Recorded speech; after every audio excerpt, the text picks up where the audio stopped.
its impact in your home, we critically look at the issues challenging the narratives and connect the dots between your power, our power, and everyday life. So we start. Government has announced the successful completion of Ghana's IMF program. This is following a staff-level agreement on the final review of the country's economic support arrangement. Now, the Mahama administration says the economy is gradually stabilizing. Inflation is easing, the cedi is showing signs of resilience, and fiscal discipline is returning after years of severe turbulence. But for many Ghanaians, the reality on the ground feels different.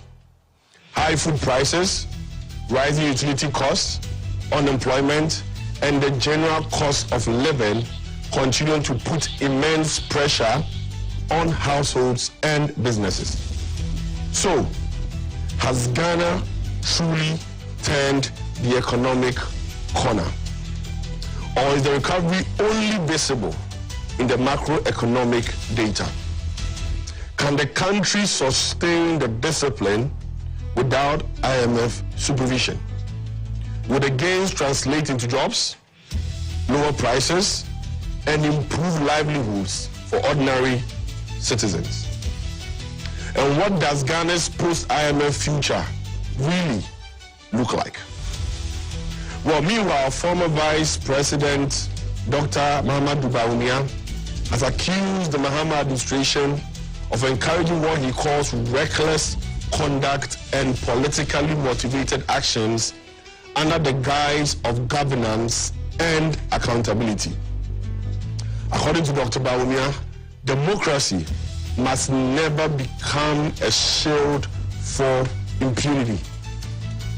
Critics, however, argue that this comment may also form part of an early political strategy ahead of the next electoral contest. So, where is the line between enforcing accountability and intimidating political opponents? Is the government genuinely fighting corruption and misconduct, or selectively targeting critics and opponents? And is Dr. Bawumia sounding a legitimate democratic warning, or simply repositioning himself politically? And in a major legal and educational reform, President John Mahama has signed the Legal Education Reform Bill, that 2025 bill, into law, ending the 66-year monopoly of the Ghana School of Law over the professional legal education.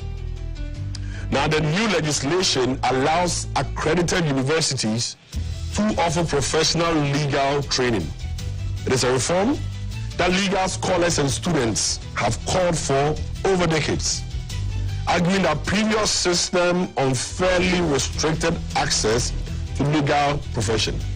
But critics fear that the expansion could compromise standards and weaken the quality of legal training in Ghana. So, does wider access necessarily mean lower standards? Can Ghana expand legal education while maintaining professional excellence? And what does this reform mean for the future of justice delivery and legal practice in the country?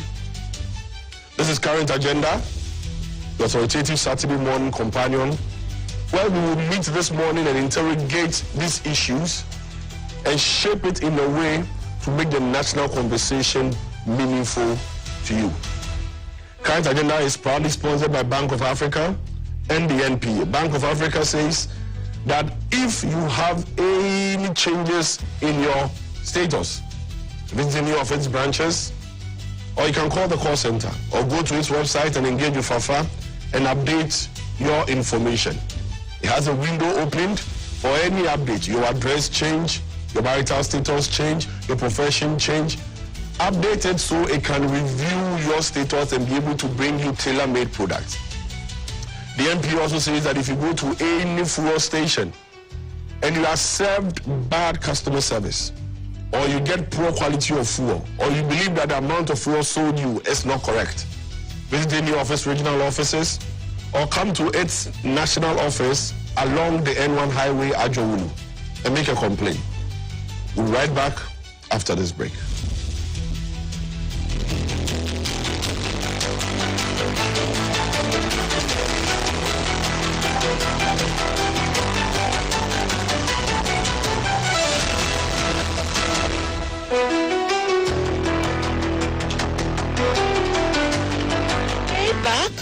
Stay safe. The National Petroleum Authority is cautioning the public to desist from scooping or fetching fuel from overturned fuel tankers at accident scenes. Do not get closer to the scene in an attempt to take videos or pictures. Inhaling the petroleum product is detrimental to your health. Worst of all, petroleum products are volatile and highly flammable, and a small spark can trigger a catastrophic explosion, causing deaths and loss of property. Call the Ghana Fire Service or Ghana Police personnel to handle the scene, or reach the National Petroleum Authority's contact center on 0302 550 380. Your life is worth more than a gallon of fuel. This Save a Life campaign is from the National Petroleum Authority.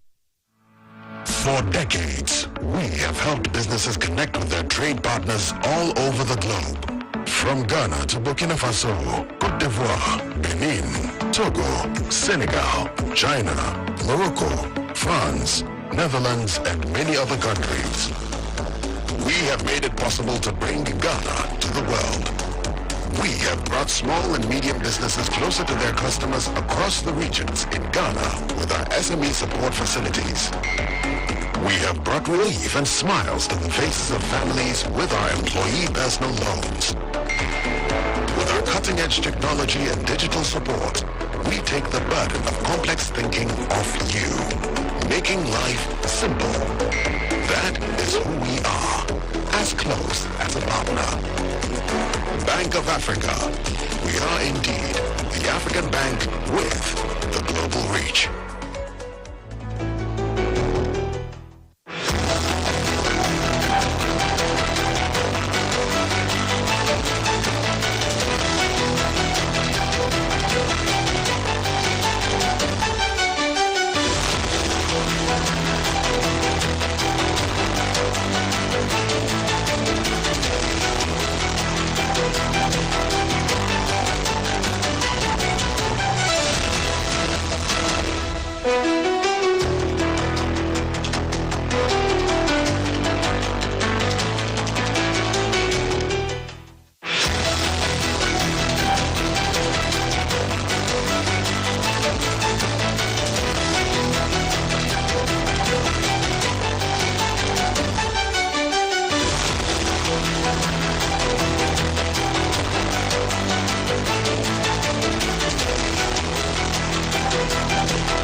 So we're back to have our reflections this morning, and I'll credit this to Nana Kwabena Bwampong.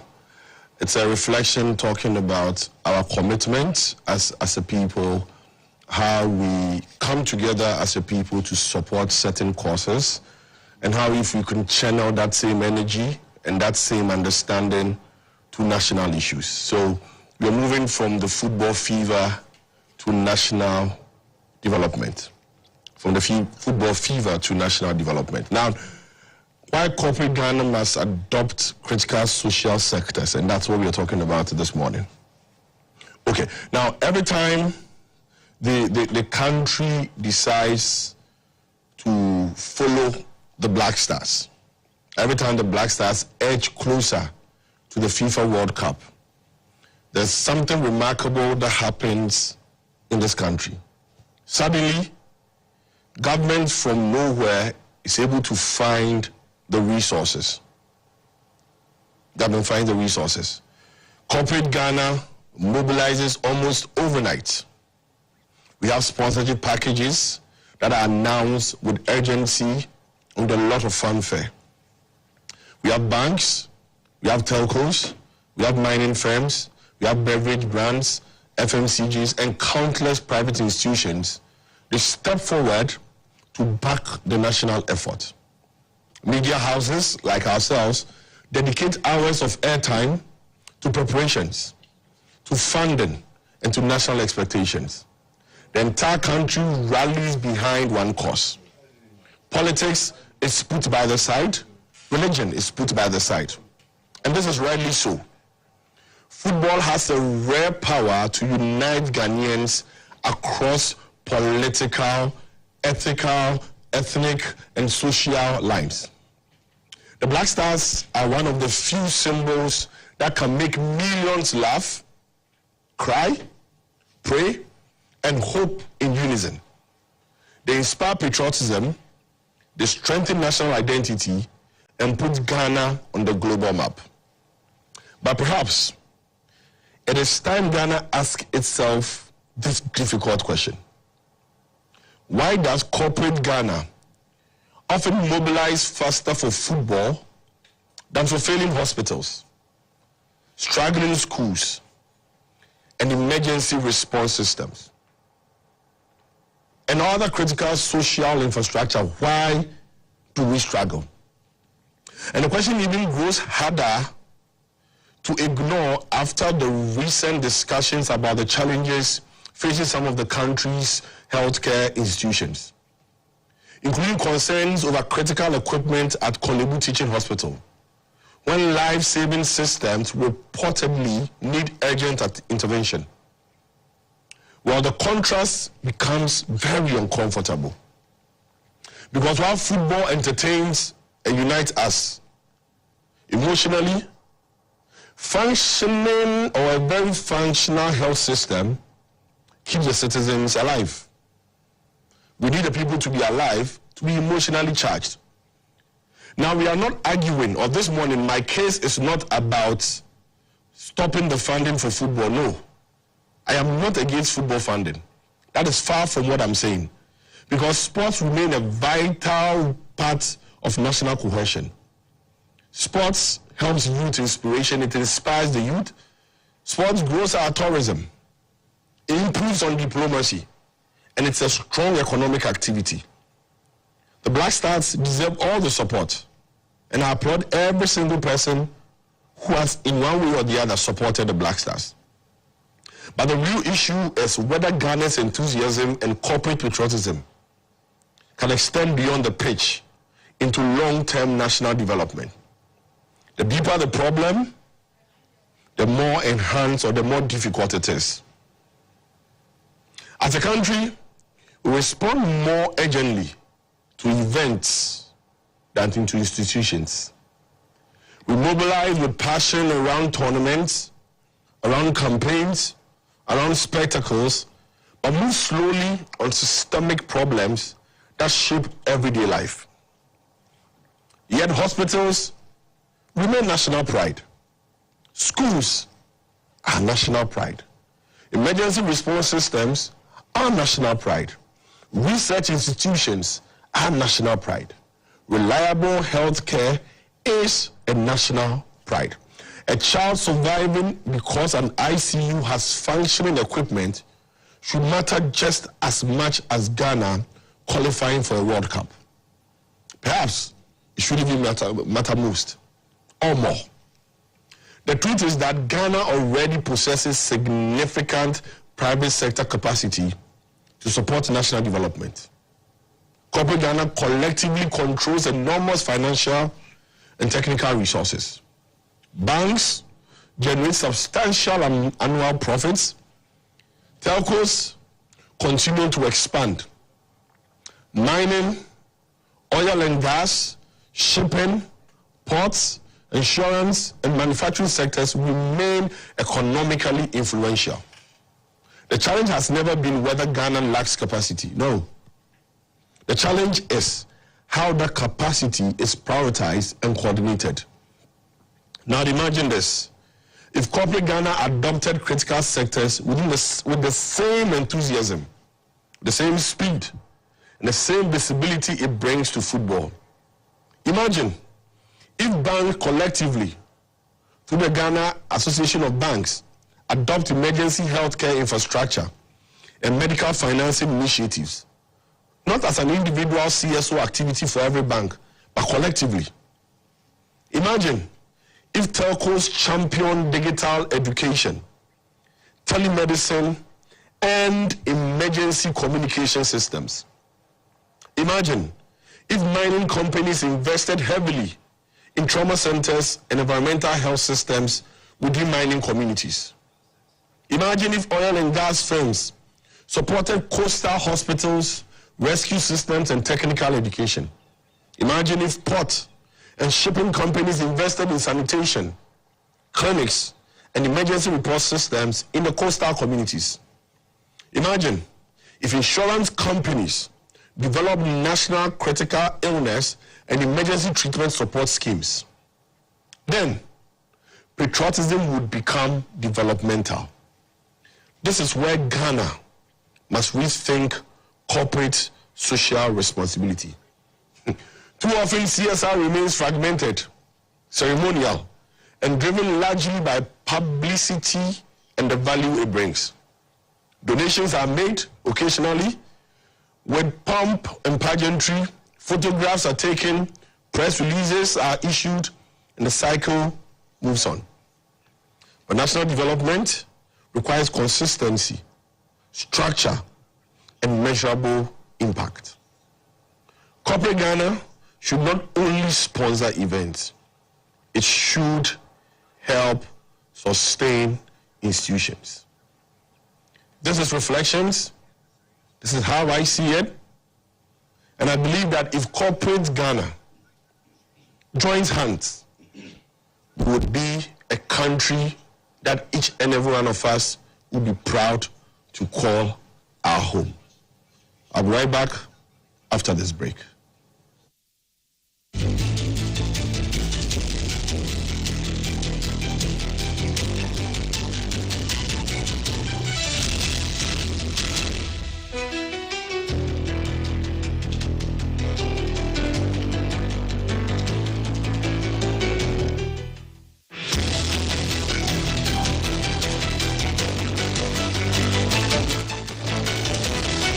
Back and stay safe. The National Petroleum Authority is cautioning the public to desist from scooping or fetching fuel from overturned fuel tankers at accident scenes. Do not get closer to the scene in an attempt to take videos or pictures. Inhaling the petroleum product is detrimental to your health. Worst of all, petroleum products are volatile and highly flammable, and a small spark can trigger a catastrophic explosion, causing deaths and loss of property. Call the Ghana Fire Service or Ghana Police personnel to handle the scene, or reach the National Petroleum Authority's contact center on 0302 550 380. Your life is worth more than a gallon of fuel. This Save a Life campaign is from the National Petroleum Authority.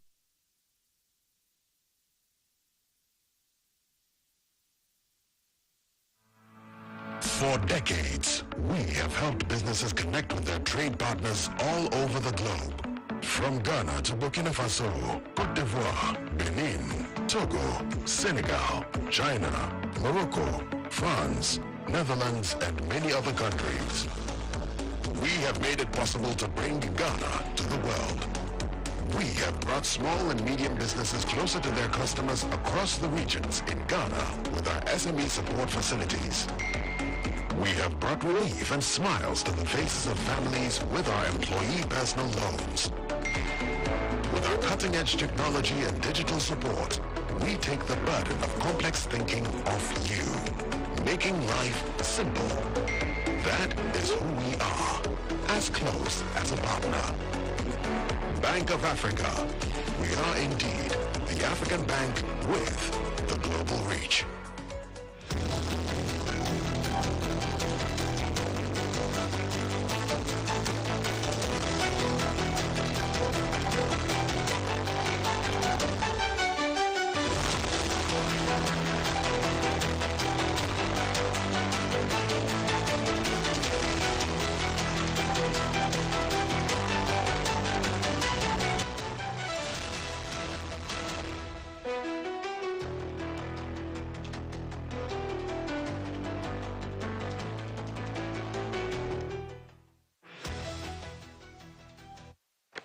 Welcome back from the break. This is Current Agenda, your most authoritative news analysis program and your Saturday morning companion. As we said, we are proudly sponsored by Bank of Africa and NPA. We will discuss our issues, but before I do that again, I would want to give credit to Nana Kwabena Boache. He helped with the reflections that we did this morning. Thank you. Also, we would come in the studio and introduce my guests for us to discuss the topics today.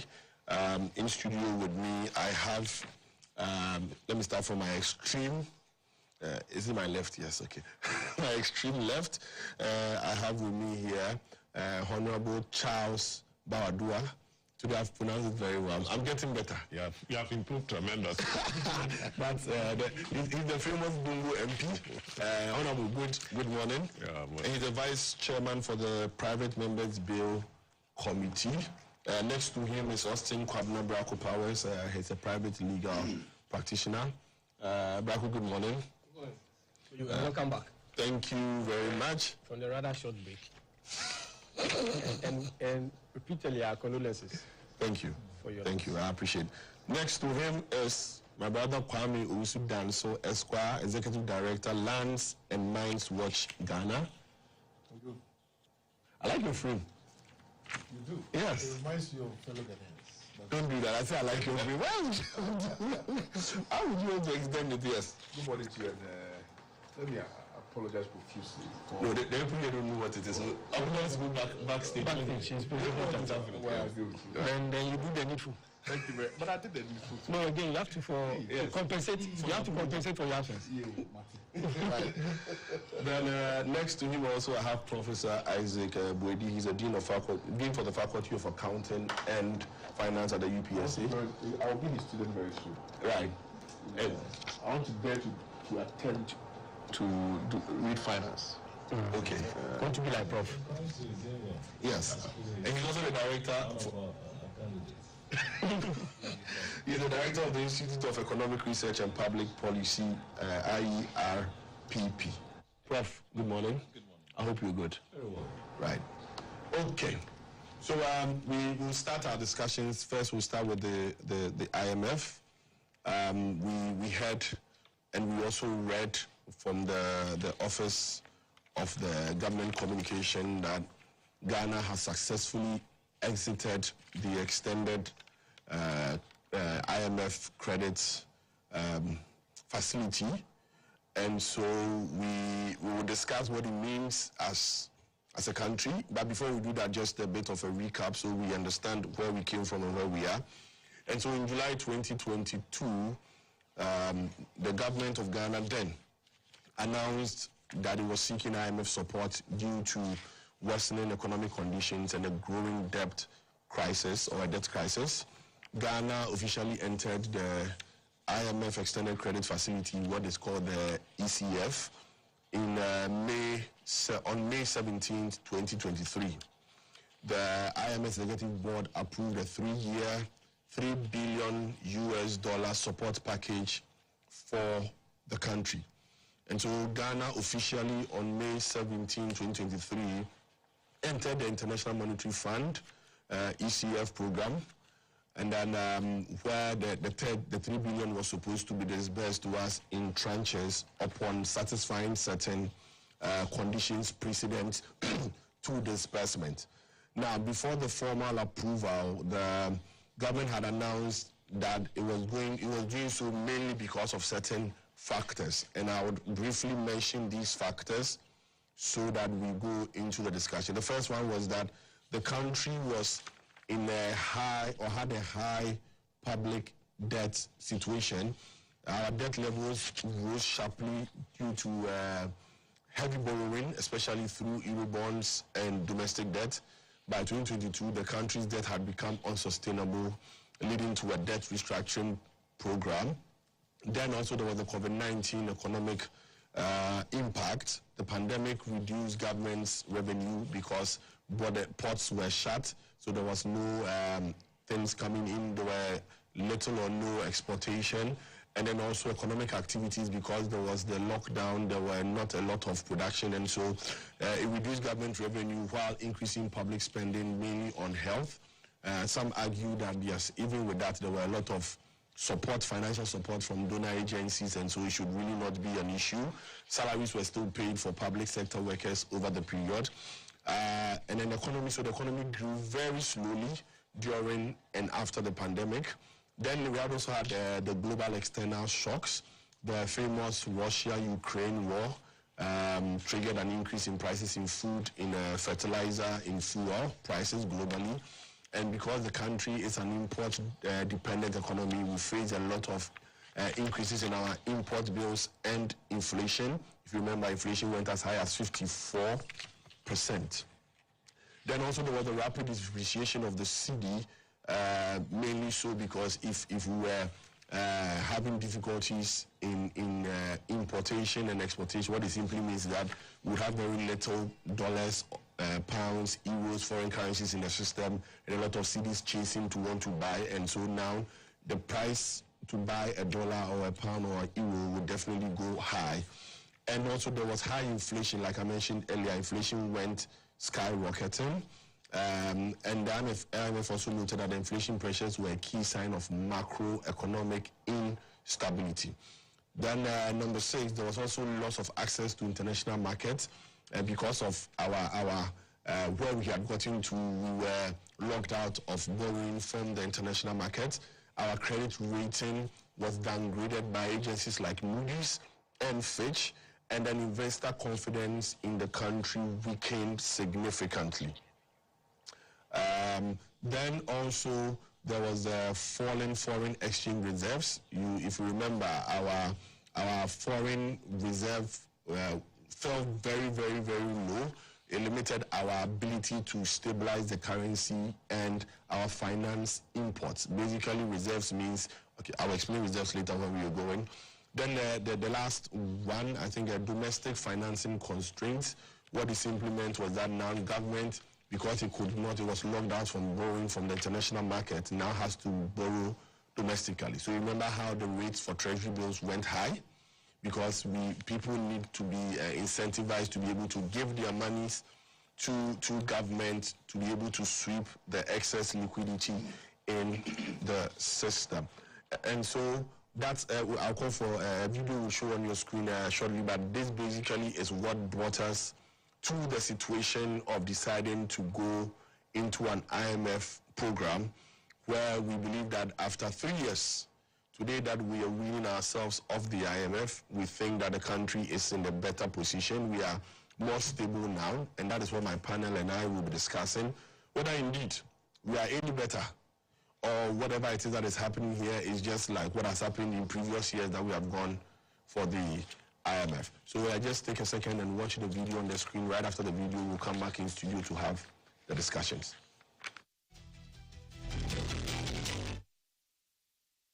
ECF, there are semi-annual reviews, as the minister has explained. There are policy commitments. Things are called a little bit different. Instead of quantitative performance criteria, we have quantitative targets. Structural benchmarks are called reform targets. But in principle, it has the same structure to support that. but the focus is very different. The objective of the PCI, as I have already mentioned, is to support the reforms. It's to support the government and the Bank of Ghana's agenda to carry reforms going forward. And it's supposed to produce a strong signal, the stamp of approval of the IMF on the government's policies. That's why for us, as I mentioned already, legally speaking, it is a form of technical assistance. We're supporting the government in implementing the reform agenda going forward. We hope so the structure of the PCI may look very similar to ECF. There are semi-annual reviews, as the minister has explained. There are policy commitments. Things are called a little bit different. Instead of quantitative performance criteria, we have quantitative targets. Structural benchmarks are called reform targets. But in principle, it has the same structure to support that. But the focus is very different. The objective of the PCI, as I have already mentioned, is to support the reforms. It's to support the government and the Bank of Ghana's agenda to carry reforms going forward. And it's supposed to produce a strong signal, the stamp of approval of the IMF on the government's policies. That's why for us, as I mentioned already, legally speaking, it is a form of technical assistance. We're supporting the government in implementing the reform agenda going forward. We hope so the structure of the PCI. Well, yes. So you heard the rep speaking on what has been achieved so far. But in studio, I'll start with Prof. Prof. So what does this completion of the IMS program really mean? If we say that Ghana has completed the IMF program, or we have exited the extended credit facility, what does it really mean? To the layperson watching this morning, what is the easiest or the most basic way you can explain to that person? Well, good morning, and good morning to your viewers once again, and my co-panelists as well. Let me attempt to answer before we even give the backgrounds to this whole development.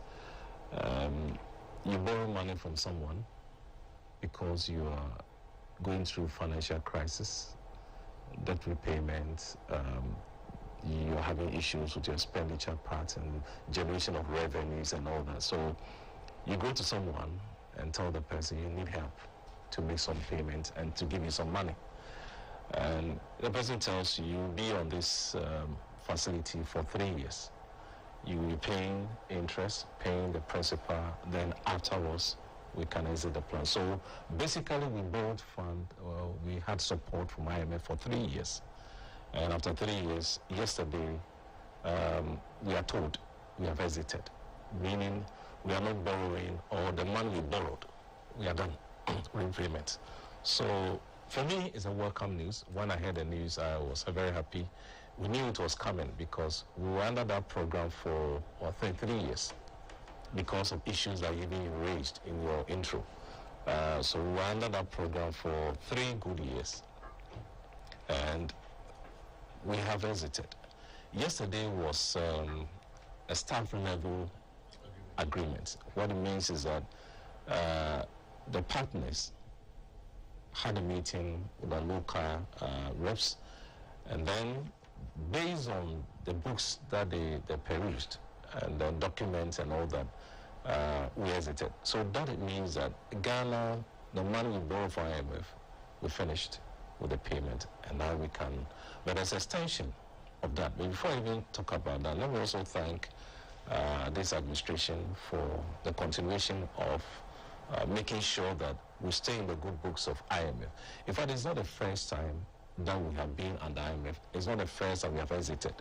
Several governments took us there, brought us back, and this administration sustained the agreement, made all those payments on our behalf. So we thank this administration, we thank the people of Ghana for the support so far. So I don't know if you can now go into the actual report, because this, it was a press release. We saw 2 press releases yesterday, one from IMF, one from the government. And we must also state this, that a standard level agreement means that this is an agreement between the institution, the government, and then that institution.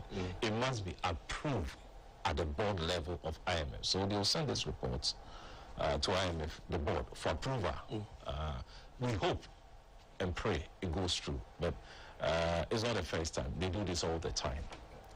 So when they released number 26/156. That was a press release.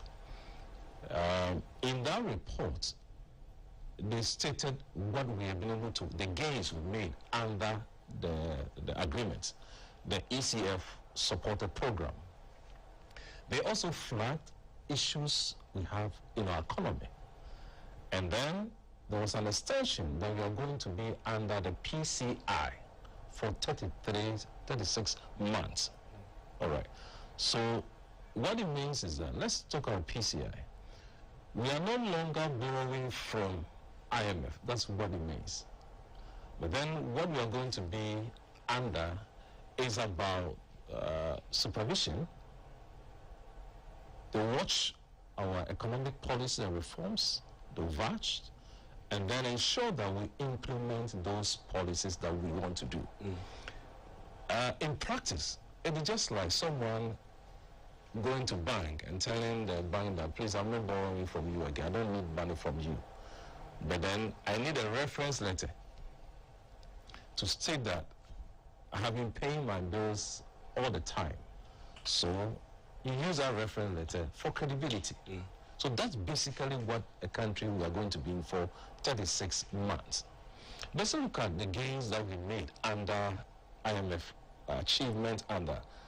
We've had rapid disinflation as a country.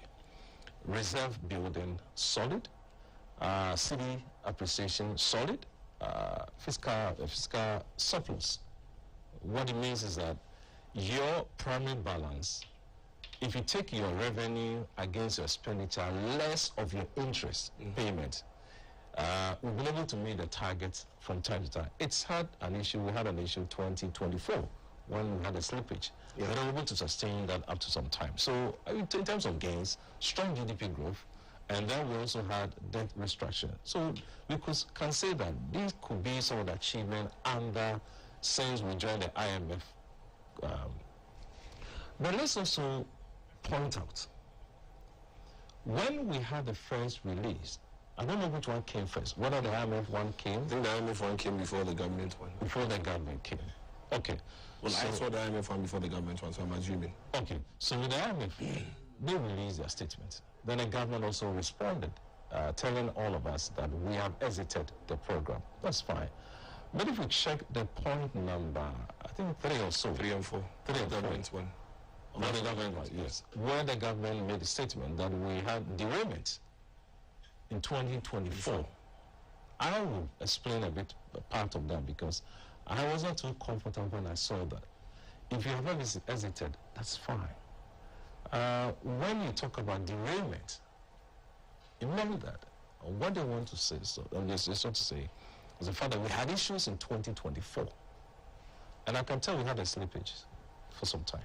But I give you the numbers here that also supports the same year gains that we made as a country in 2024. But before that, let's look at the issues they flagged in the same report. They talked about CSO contingent liabilities. That as a country, our state enterprises are having major challenges in that sector.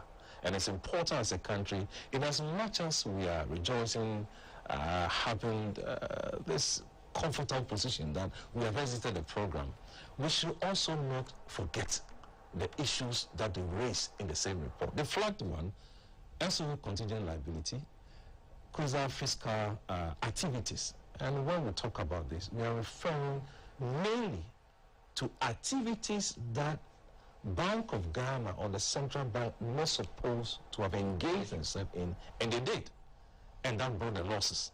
So they flagged that those activities. It's just like government spending out of budget.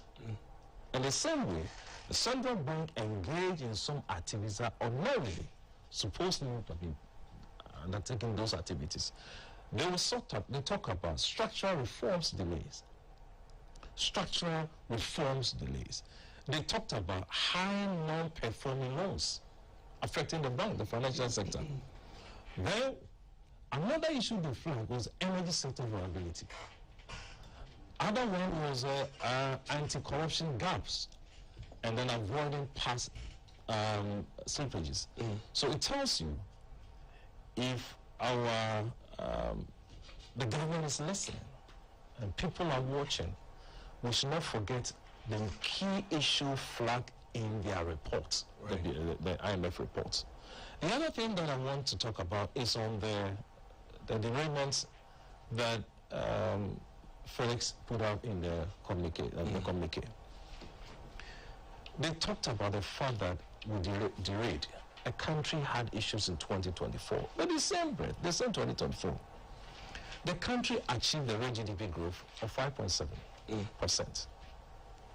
The country achieved a total export with positive trade balance of 20 billion. The same year, our debt to GDP ratio went down. Then we had revised permanent deficits that came to 2.3. In the same year, we had a strong Eurobond restructuring completed successfully. So I think sometimes when we are making some of these statements and pronouncements, it might not be the good time to bring those negatives, because it was a good day. And if you go, people also will have issues and will have to get to know the numbers that will turn up.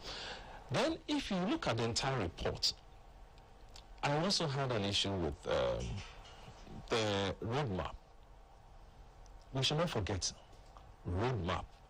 If a country wants to get ourselves out completely from IMF, this is not the first. What can we do as a country to get ourselves out? That every year or every 4 years, the country will go back to IMF and get support. Remember, IMF can help you stabilize crisis. They cannot help you build your economy. We should not forget. They only help you with instruments, with policies and vouching or confirming what you're doing to help you stabilize your crisis. But I tell you, in terms of building an economy, you must take these same institutions to help build your economy. And that must be fundamental. And if we check the road map to independence as a country, if we can get ourselves out, every 4 years, remember, we go through the election cycle. And it's a drain. And that happened in 2024, the slippage we talk about. That's why I'm sure the communication that came out, so to say that we derailed. Every 4 years, we go through this cycle. Our expenditures are overblown. And that's the problem. Can we sustain ourselves? Can we avoid the expenses we incur and this during every 4 years? Then what can we do? It's important that as a country we move away from commodity that we depend all the time. Commodities. We depend so much on our gold. We depend so much on our oil. We depend so much on this traditional product that we have. When they are faced with international price shocks, what happens to our country? So diversification is more important if we want to prevent the ritual, or that every year we have to go to IMF for support. Then we also need to fix our energy issues. And that's been of the rules, most of the things that we go as a country. Right. Thank you, Prof. Thank you. Kwame. Yeah. Let me also say a special good morning to you and with my co-panelists here seated. And thank you for always giving me the opportunity to come and contribute my small quota to national discourse. First of all, I think it is important that we applaud the high performance of this administration relative to the performance of the economy, and to pat them on their backs and to encourage them to continue to do exactly what it is they are doing in order that the economy continues to perform the way it's performing. As a nation, it is important to draw important lessons from history so as to be guided by our decisions going into the future. And in respect of that, let me quickly point out that in as much as the conversation with the IMF was a very good day, it is also instructive that in acknowledging the goodness of the day, you put parity with what we have experienced in the past, so that that juxtaposition will show the clearest way forward. It's unfortunate that Prof makes mockery of Felix Kwakye Ofosu's direction, and so to suggest. He's not saying. I think what he's saying is that that point in number 3 really is avoidable. Should not have been. That is how I have chosen to describe it. So it is my ascription. It's my ascription. I mean, that's one.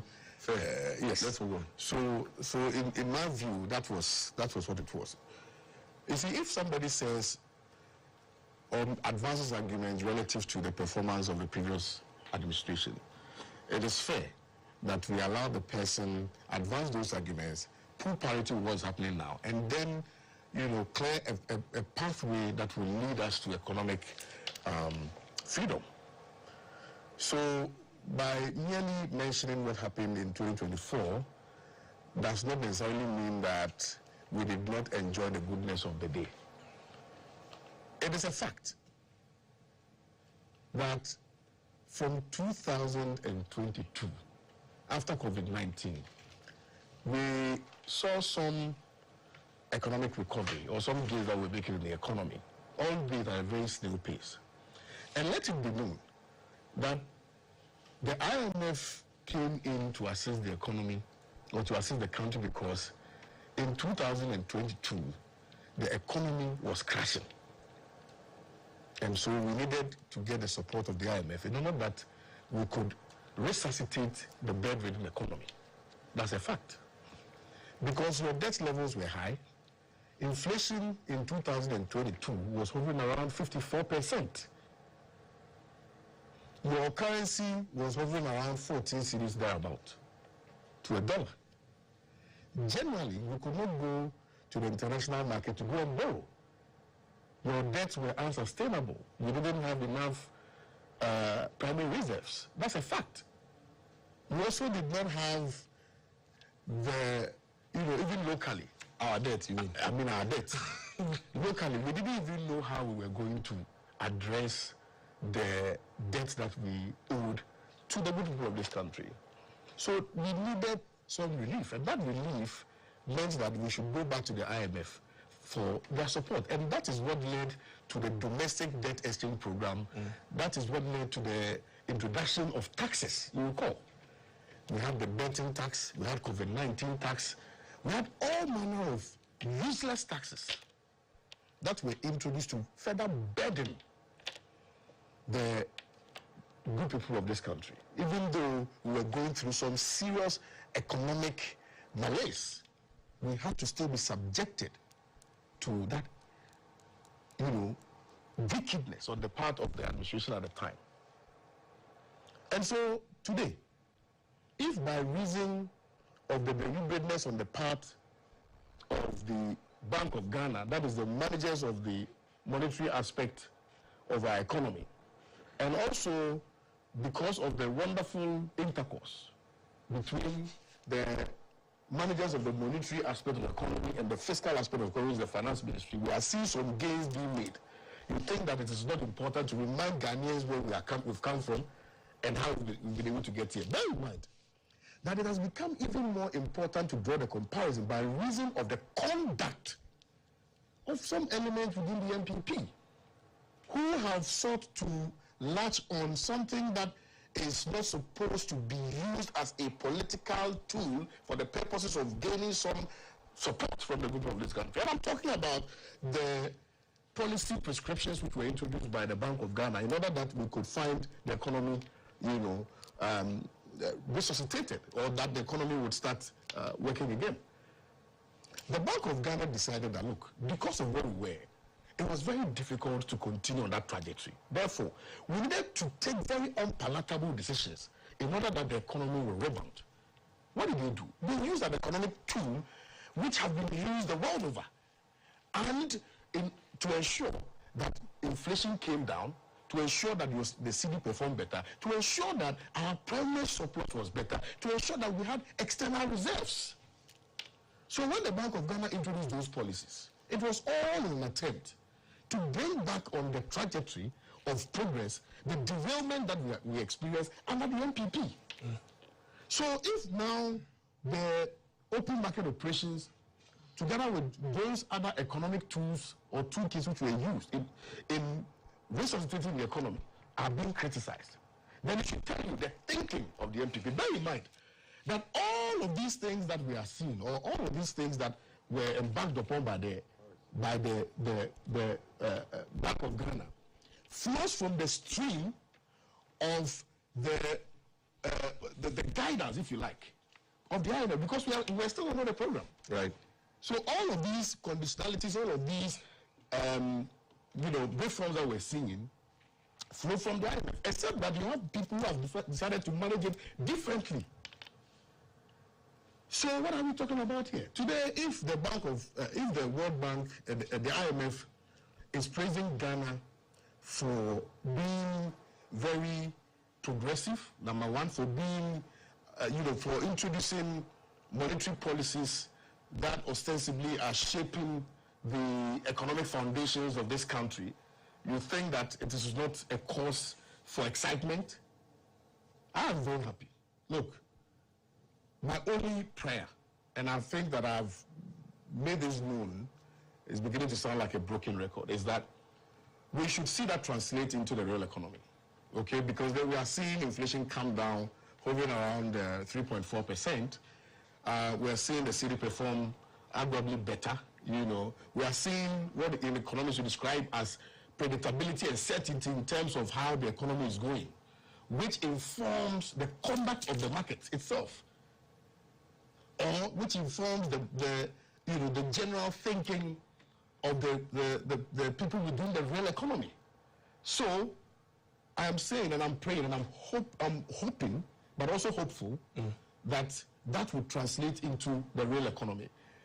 In the final analysis, it is the good people of Ghana who will be the determinants of whether or not the decisions by this administration are inuring to their benefit. Right. So kudos to them. If they act in ways which are at variance with the promises they made to the good people of Ghana, me, Kwame Osudas, I come and sit here and criticize them. But in the meantime, I think it is important that we acknowledge the gains that we have made, and we can only continue to encourage them to do more so that we would have a stable economy, so people can plan, people can predict, people can be certain that there won't be any market fluctuations. So that when you are doing businesses, or when you do your business, you can plan, you can, you're able to determine that, okay, within this period and that period, the cedi will be around this, so you can plan around that. That is all that I need from them going forward. Thank you very much. So we have joined with us as a lawyer, Enoch Afokwa. He's a member of the NPP legal team. Lawyer Afokwa, good morning. Good morning. So Celestial greetings from where? Did you have to do that? You are saying so you won't say it. You know what you said? I hope you are doing well. In fact, I didn't know you were Osofo Kojo until I attended the burial ceremony of your late mother. And in fact, it means that you have a good reputation beyond the studios of GBC. That they see you as Osofo, although I did not attend your ordination service, but we still afford you Osofo. So, Mr. Lesha, respect Osofo Kojo. You already said the truth. Anyway, and a very good morning to our Executive Director of Accountability Forum and Lands and Natural Resources, Lands and Mines Watch. He's dual executive director of the two think tanks. Yes. And he's speaking well, except to say that I'll come to you. He has not been charitable to history. Honorable Adua, Let me come to you for this, man. You will never let me go scot-free. When he doesn't see you, he's not happy. Oh, yeah, I know. So, Honorable. Yes. So, I mean, I'll take off from where Kwame landed. Yes, we've had all these inflation, dollar, 6 months, reserves, all those things. They are commendable. But it appears this information is only good on the macroeconomic data. When you come on the ground, the people are still complaining prices. Things are expensive. Transport fares. I mean, we've done it a number of times here. Rent. People are complaining. Food, yes, we are getting some reliefs, but it seems that even though on paper we are commending, we are clapping, on the ground there's not a direct translation. Is that what we should expect post the exit? Thank you very much, and let me say good morning to the viewers and listeners as well. The French people have a saying that plus ça change, plus c'est la même chose. Okay. The more things change, the more they remain the same. Now, if we look at the historical antecedents of IMF's interventions, we will see that it has become a kind of routine that each and every time we come out of an IMF program, immediately things may seem fine, then thereafter we go back to a situation where we need to go back to the IMF. And I think that this is what has happened over the years. And we must not, as a country, allow it to happen this time. It is only when we can maintain this momentum that we can get the gains out of it. Remember, the program came with some austerities, which Ghanaians needed to forbear to be able for us to achieve the economic targets and reinstate the economy that we wanted it, where we wanted it to be. So it is these austere measures that the government had to take relative to the IMF's conditionalities that came with the facilities that resulted some of this hardship that you are talking about. So, for example, in terms of jobs, there was restriction on public sector recruitment. The effect is that many young people remain unemployed. So there's no money. So clearly, how to feed was a problem. How to buy things at the market was a problem. And yet, goods and services remain as levels, the same level, if not higher. Now that we are out of the program, I expect that the government will bring in policies that will ensure that we make up for the suffering that the Ghanaian people went through this period of despair. So when you read the statement issued by the presidency, 2 paragraphs excite me, and I want to quote them very short. Paragraph 17 says that ultimately this engagement will support government effort to accelerate sustainable development, create jobs, and raise living standards for all Ghanaians. Yeah. This is very key, and this is what we must seek to do moving forward. Because the achievements that we have made clearly came on the back of the Ghanaian worker. Ghanaian workers had to make sacrifices. Recall sometime in 2025 when they were negotiating the minimum wage and all that. It became so difficult that the president himself had to join the negotiation table to enable them achieve the low percentage in terms of increment so that the government could be able to meet some of these conditionalities and be able to effectively run the economy. Now that is over. So I think that moving forward now, let us put in policy that to ensure that the job market is opened up, many more young people will be employed, many more get jobs, investors come in, so that jobs can be created, the economy is opened up, and then we can move on as a country. It is in this vein that I applaud the PCI. The PCI for me simply is a kind of insurance to the investor world and the Ghanaian people that the government is committed to maintaining discipline. The kind of discipline that has enabled the government to achieve all these positive indicators that we have listed as having achieved from the program. So clearly, the government is saying that, look, what you have seen us achieve is not just a mere path, which we have done for this short period, but we intend to maintain it, by signing on to the PCI. So I hope that many more jobs will be created, and then when there are jobs, people will get paid, then this suffering that we are going through can be reduced. I know it is very difficult, but given the discipline that President John Mahama is committed to, I believe that we can achieve the situation where Ghanaians will lessen the burden in terms of economic suffering that we went through this program. Honorable, talking about the PCI, it brings my mind back to the question that this PCI is basically to offer, like the government communication puts it, a non-bailout technical assistance. And the whole idea is to complement government efforts to improve on its investment grading rating. So, and this for 36, if I recall correctly, they're supposed to do that for 36 months, technically. Yes. Okay. So now, what we are saying is that we need a big brother to be supervising, paying attention, still, even though they are not giving us financial bailout, but they are now giving us technical bailout, which means that there are certain things that we probably would want to do as Ghanaians that we might think would help us, but they can say, no, don't do this. Yes, I will be guided. You see, we are coming out of a certain history where I have said that it's as if it's a certain cycle that we go through all the time when we come off the IMF programs.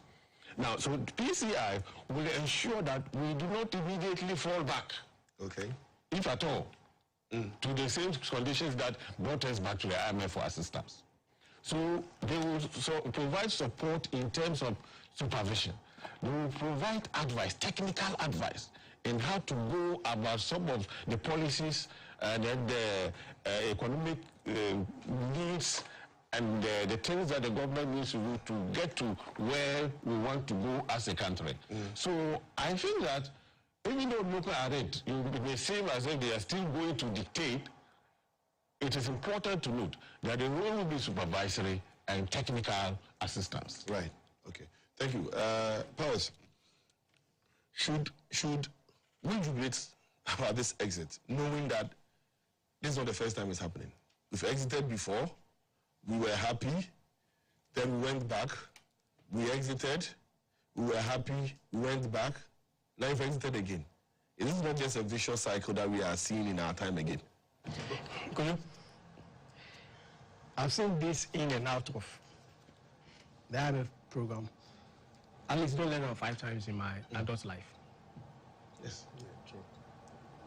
Twice under G.G. Rawlings, first as head of state, then later as president, under Kufuor, under Mahama I, under Akufo-Addo.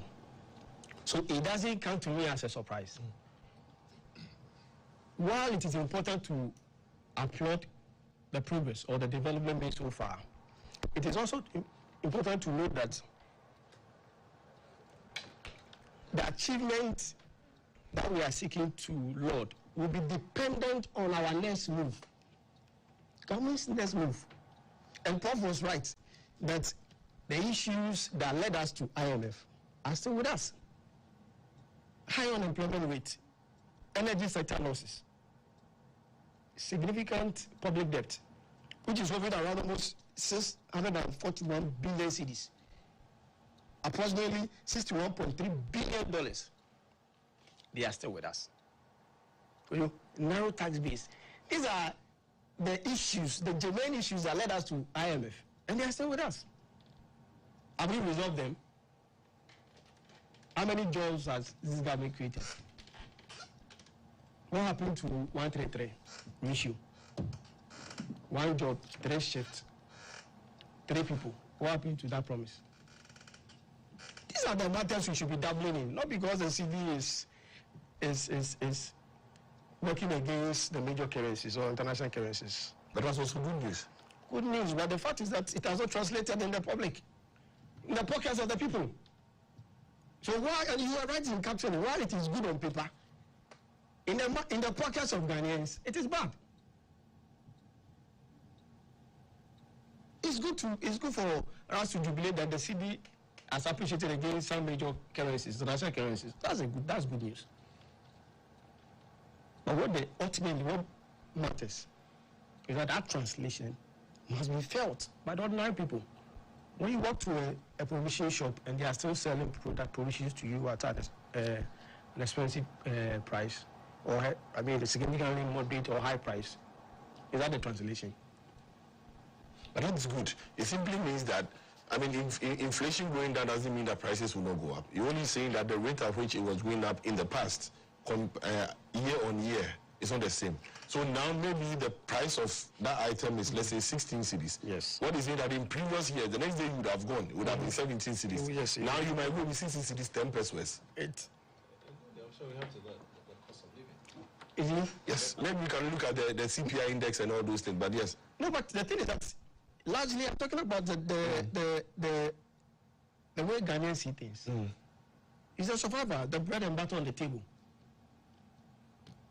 After the politicians, they will do the macroeconomy, they will dabble in the data. I entered a shop and a gentleman, one of the attendants, Kwame, he was telling me that he's not living, he's surviving. The politicians, Honorable and his friends will be dabbling in the data. Oh, the CD has appreciated. That is okay for them. At their level of appreciation, that's okay. But what about the ordinary Ghanaian? I'm saying that this is no news to me. In fact, I've seen it 5 times, at least. Since I was born, 5 times, I've seen this in and out. I don't jubilate over something like this because I know that the distance between Ghana and IMF is just a short trip. It's just a short trip. This is not a journey from Lagos to Kaswau. It's just a short trip.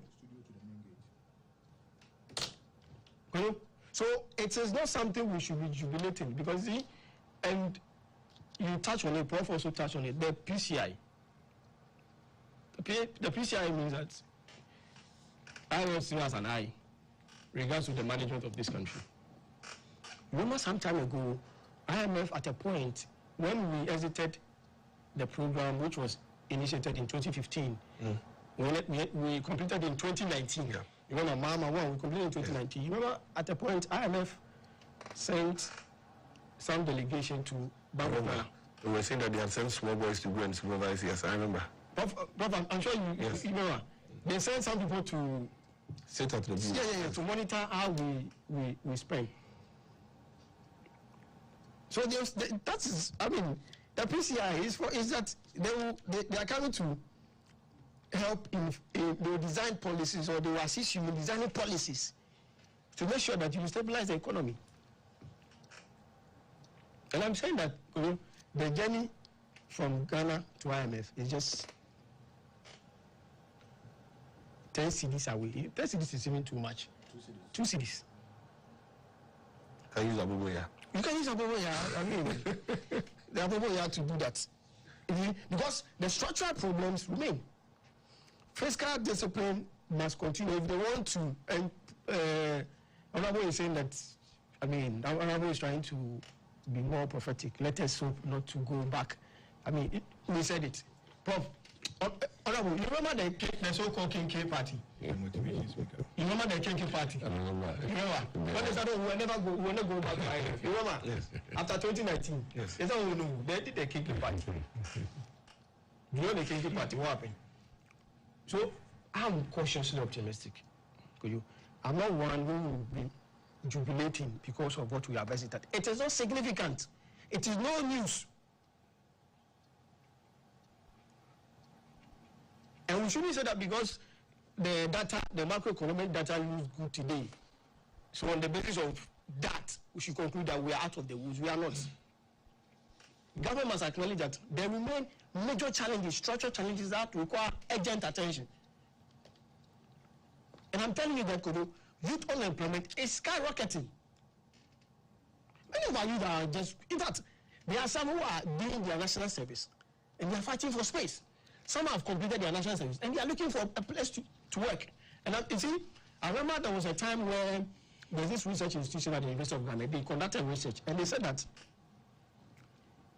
ISA also, they conducted the research and said that based on their data, it takes almost 10 years for a university graduate to get Stable employment. 10 years. So if you completed national service last year, before you get stable employment, it will take you 10 years. And the data was arrived at based on meticulous research. I had an opportunity to read the research. I was surprised with the finding. So 10 years, those who are able to get it at a shorter period, it is by grace or connection. But averagely, a majority of Ghanaians is up to struggle. Which is why I also agree with Prof. The thing is that we understand government is a continuous business.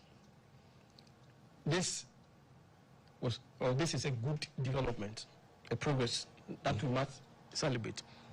But in communicating the good news, we must desist from dabbling into petty partisan rhetorics that will generate unnecessary or needless debate.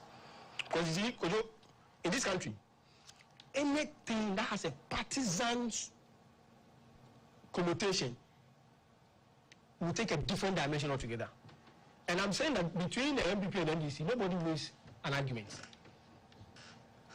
So if there's something good news to communicate it dispassionately to Ghanaians so that Ghanaians will do the mathematics. But when you put a political twist to it, you will win the argument. Because then the MPP will also come from a different angle. They will push a different angle. You also push a different angle, and we will not win. And Ghanaians will be in the middle. Let us always not try to divide Ghanaians by bringing in this petty partisan. So I agree with Prof, because I thought when you look at paragraph 3, I thought it was the reference to 2024, the derailment, who doesn't know? I mean, Matthew says, who doesn't know? And Matthew double in it. This is something we could have avoided. Because I'm saying that it's good news. Yes. Tell Ghanaians what the facts are. That's why they say that. But that's the fact. No. The thing is that, that's what I'm saying, that it being a fact, the thing is that that's why, when you are communicating, there's a level of communication. Not everything you communicate. I see, Paris, you really appreciate how far I've worked, if you know where I started from. So why didn't they narrate everything? Why didn't they tell us the IMF benchmarks that the previous government was able to meet? If you are narrating what happened, why didn't you tell the benchmark? Because IMF didn't say that the previous government, which started the program, did not meet some of the benchmarks. He said there were some derailment. If you want to narrate, if you want to be methodical and narrate everything, why don't you start from the beginning and let us know some of the benchmarks that the previous government met, which were recommended by the IMF? That's how we do a dispassion analysis. Right. But when you pick what suits you best and communicate it to Ghanaians, what are you saying? You are dabbling in petty partisan politics. It is not about communicating facts. And honorable, you must understand. If you want to communicate facts, communicate from the beginning and let us know the trajectory. But don't pick and choose. And by picking and choosing, you are choosing what favors you. And I'm saying that, as Ghanaians, that is not what we want to hear. Okay. Because, Kojo, the IMF is like a hospital intensive care unit. When a patient is critically ill, the patient needs intensive treatment and strict supervision. But leaving the IMF doesn't mean the patient has fully recovered. True. It means that the patient is much stronger than he was when he was rushed to the hospital. So let's see Ghana in this light. Ghana has recovered. But Ghana as a patient has not fully recovered. Ghana still needs strict supervision and care to become healthy. So while this is good news for us to jubilate, we must be cautious because the distance or the trip to the IMF is just 2 cities away. Thank you. Lawyer Voka, did the IMF program impose too much hardship on citizens, such that now that we are exiting, we can actually expect some reprieve and some level of relief that there's going to be milk coming out of the tap when we open it? Sorry, with the issue of the doing that, you pay off a tree at the end, though? Yes, certainly, because you have been taking. I mean, we already know that you are also you are a strong member of the Methodist Church.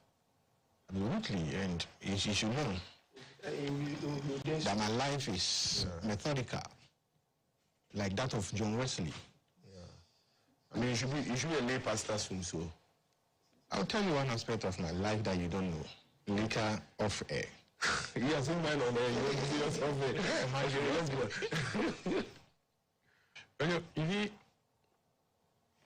The systemic failure of our economic life stems from the structure of our Ghanaian political economy. And I believe successive governments have made several interventions to cure these systemic failures within our political economic structure.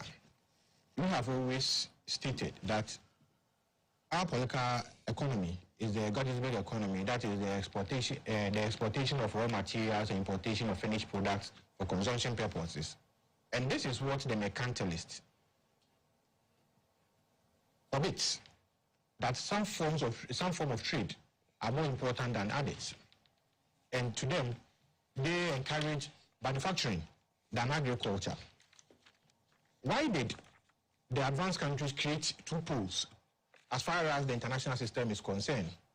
The global south countries and the global north countries. And the global north countries are to the effect the advanced countries, the Americas, the Europes, and the likes. Whereas the global south countries contains arts, sub-Saharan Africa and other Latin American countries who are compatriots that will belong to the same structure in terms of economic structure and political life. As a people of this country, and looking at the type of policy that we do in this country, I was sad to see that my brother fell in school include derailment, 2024 a statement derailment, having forgotten that the economy was completely derailed in 2015-2016 before Akufo-Addo came into office. Were they not into an IMF program before Akufo-Addo took over the reins of government in Ghana? Actually, there was. Which program was completed in 2019 with the Kingi Party demonstrating that, yes, looking at the trajectory and the path of growth, we are not going back to an IMF program. And this IMF program is the 17th time that Ghana has ever visited the IMF for a program of this nature. Even the mighty Nkrumah, at a point, approached IMF for an IMF program.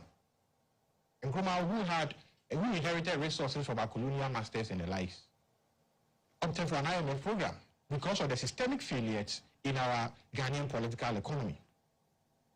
So I am completely amazed that if you are completing a program and opting for a PCI, then you are jubilating and denting the contribution of a past government as far as the successes that we are talking today are concerned. Permit me to say that President Akufo-Addo and Dr. Mahmoud Bawumia were purely described under in Mark chapter 10, verse 45. Purely, that they came to sacrifice. You look at the painful domestic debt exchange program that we underwent, which has culminated in the growth that we are seeing today. The domestic gold purchase program, where currently the Bank of Ghana has sold almost about 18 tons of the said gold to shore up their projections and their assets. They sold 18 tons. How much did they realize from the 18 tons of gold that they sold? Over about $9 billion. Well, if I'm right, $9 billion. So if the $9 billion that this Akufo-Addo Bawumia government spent in purchasing this gold were pushed into the local economy at the time, certainly it would have been short-lived, but would have been able to sustain the people of Ghana at a point. But you see, we are building a country. We are not building a political party. And that you must be able to forecast the trajectories ahead and set parameters to avert some situations. We knew, and IMF clearly in 2024 gave us projections, and our consultants and the Bank of Ghana and the Ministry of Finance had this projection that Ghana is going to get to this far. Because in 2024, I think in the second quarter, the projection of the IMF was that in terms of our GDP growth, we are not going to cross, I think, 1.5%. Now we did about 3.2% within the first quarter. And they applauded us that they are surprised. We became one of the fastest developing, growing economies in the world, as far as an IMF program is concerned. And any of the benchmarks set at the time, we surpassed the benchmark set by the IMF. So it shows the paths of growth and progress at the time. It showed consistently. Currently, my brother Power said that the distance from Ghana to IMF is 2 cedis. I will even reduce it further to 50 pesos. And we just need just an Abubuya, a Pragya, to get there. Look at the Bank of Ghana reports currently. The Bank of Ghana that were recording losses, a decline in losses from 60 billion, getting downwards. Now, what is the position of the losses of the Bank of Ghana? As we went through last week, you clearly see that decline in losses. Now they are now accumulating losses. They are accumulating losses. So if you are accumulating losses, as far as the Bank of Ghana is concerned, and you are jubilating that you are using an IMF program and opting for a PCI, where are we going? When my learned brother, Honorable Bawa, was speaking, I heard him say job creation. How does an exit from IMF create jobs? The only thing is that the freeze in public sector employments and the likes has been lifted. And that government is now, the House of Government are not tied to employ into the public sector. So the public sector wage bill is going to soar up again. Because food soldiers that we promised during the electionary campaign that will come and pick you from your homes and give you jobs, it is now the opportune time to pick them from their homes and give them jobs. Duplicate the roles in the public sector, where even the number of officers or workers in the public sector, if we are doing proper corporate governance in our public sector, we need to even cut down on the employment within the public sector, because some of them are not even efficient. If you go to some of the institutions, public sector institutions, you see clear duplication of functions as far as these officers are concerned. But you see, that is the only sure-up opportunity for government and political actors to be able to employ and get people on the payroll to say we have created jobs. And where do you get the money in paying them? It is still on government budgets, the consolidated fund. At the end of the day, it is the wage bill that will show up.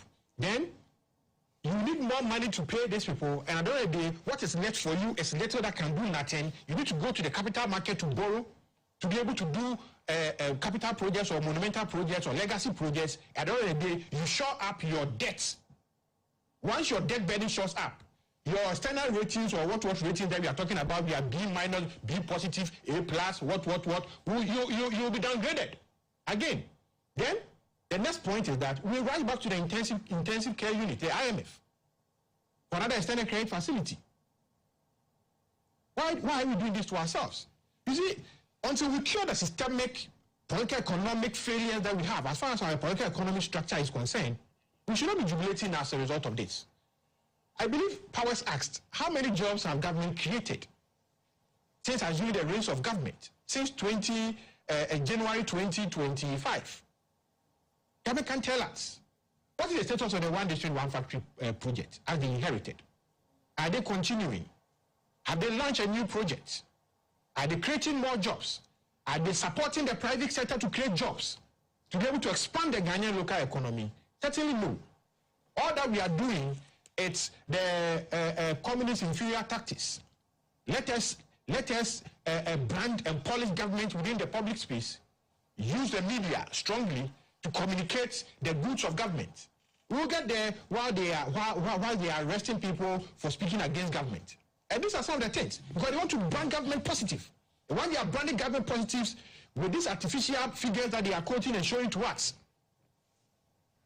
pumping the forex into the system to contain the dollar, whilst we are making losses out of this, and a whole lot of things happening, then we applaud us that, oh, we are doing well, we are doing massively well, we are doing great, and we are doing what. But how many jobs have we created? How many jobs? How many companies have been established since this government assumed the reins of government in this country? How many industries? Right. Are we targeting the real sectors of the economy? Certainly not. Maybe in the mines and the natural resource and mine sector, my brother Kwame as a watch in the sector will tell us the jobs that have been created in that arena. Because I remember last 2 weeks, he went to Mali. He was in Mali. And learning from best practices around the world to come and augment our knowledge in the space. And it's not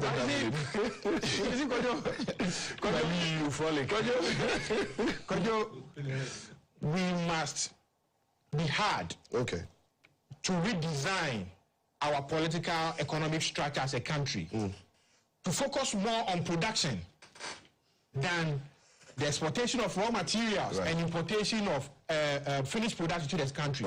If they are telling us that the outlook is good, they should tell us the variance as far as exports and imports are concerned. If the variance is positive, that yes, we are exporting more and we are importing less, then it means that we are doing well as a country. But if it is the other way around, that we are importing more and exporting less, then it means that it is much ado about nothing, and that the people of Ghana will continue to be in the status that we are in today. Now, you know the Republican AI. You need to end. No, you know the Republican AI. Have you heard of the Republican AI? Yes, I have. Is it Republican or Publican? Republican AI. Yes. That duties at the port. Dollar has come down. At the time that dollar was high, people were paying duty, say 60,000 for these small cars and the likes. Now they are paying about 300,000, 400,000. The quotation they are giving them, while dollar is very low. Dollar is low, 10 point something, 11 point something. At the time it was 17, 15. They were paying lesser than what we are paying today. So what are they telling us? They should tell us the real issues before us to confront ourselves. I did 10 minutes each person across. So I'm going back for the last one. I'm doing 2 minutes each so we can move to the next topic. So I'll start with Prof. I see you've written a lot of things. I don't know how you do it within 2 minutes. But so 2 minutes across. I'm respecting the time, so please, Prof. Yeah, let me go back.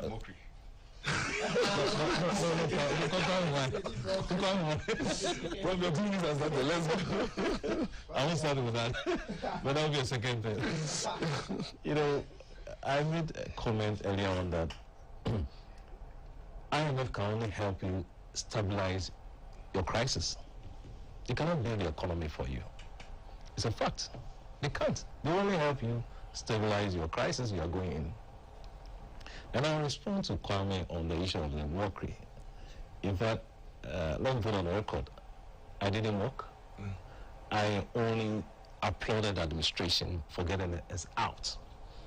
I also applauded the country, what we have done as a country, support that we're giving to this administration. So I did that. It wasn't a mockery. But I'm sure Kwame was not in the country when we had these discussions on IMF, the Bank of Ghana. It was there, so I can forgive Kwame. Because there was nothing in the report that talked about DDF. There was nothing. The DDF? The DDF, there was nothing. There was no item there. So it wasn't caused by the losses because of DDF, no. And two, Kwame made mention of the best practice across the globe to use was OMO. No, I said it's part of the toolkits that you can use to stabilize. Kwame said that's been tested across the globe. That's economic. But they have several of such tools to be used to mop up excess liquidity on the people. That will cost zero. It's called zero cost sterilization. You don't pay anything. That's a cash reserve ratio. Right. If you increase that ratio, you mop up excess liquidity back at no cost. Prof, last week I heard you on this, and the question I I was meaning to ask. The 2 minutes. Yeah. No, I've paused the 2 minutes. Okay. The question I was waiting to ask if you bring this up. Now, when you ask the banks to increase their reserves. So that's, let's say banks are keeping. Currently, what's the reserve ratio they're keeping? Oh, I think it was deposits. It should be 10% of your. So I think during the COVID they increased and then they've come back. Yeah. Now, if you ask them to increase it to, let's say, 15%, and then now put more of the depositors' money with the central bank, what it means is that now you've reduced the public access to financial support, to loans. Because now the amount that ordinarily would have gone into real sector pumping to improve on the economy has now been given to the central bank to use to do whatever it is that they are doing. So even though, yes, it's a 0% or an interest-free tool that could be used, the other side is that it can have an impact on real sector growth. Well, how did you estimate the cost of retrieving the funds? The nation spent 16 billion. If you had increased that threshold from 10 even to 12, check the reduction from the same cost you incurred. You would have saved money.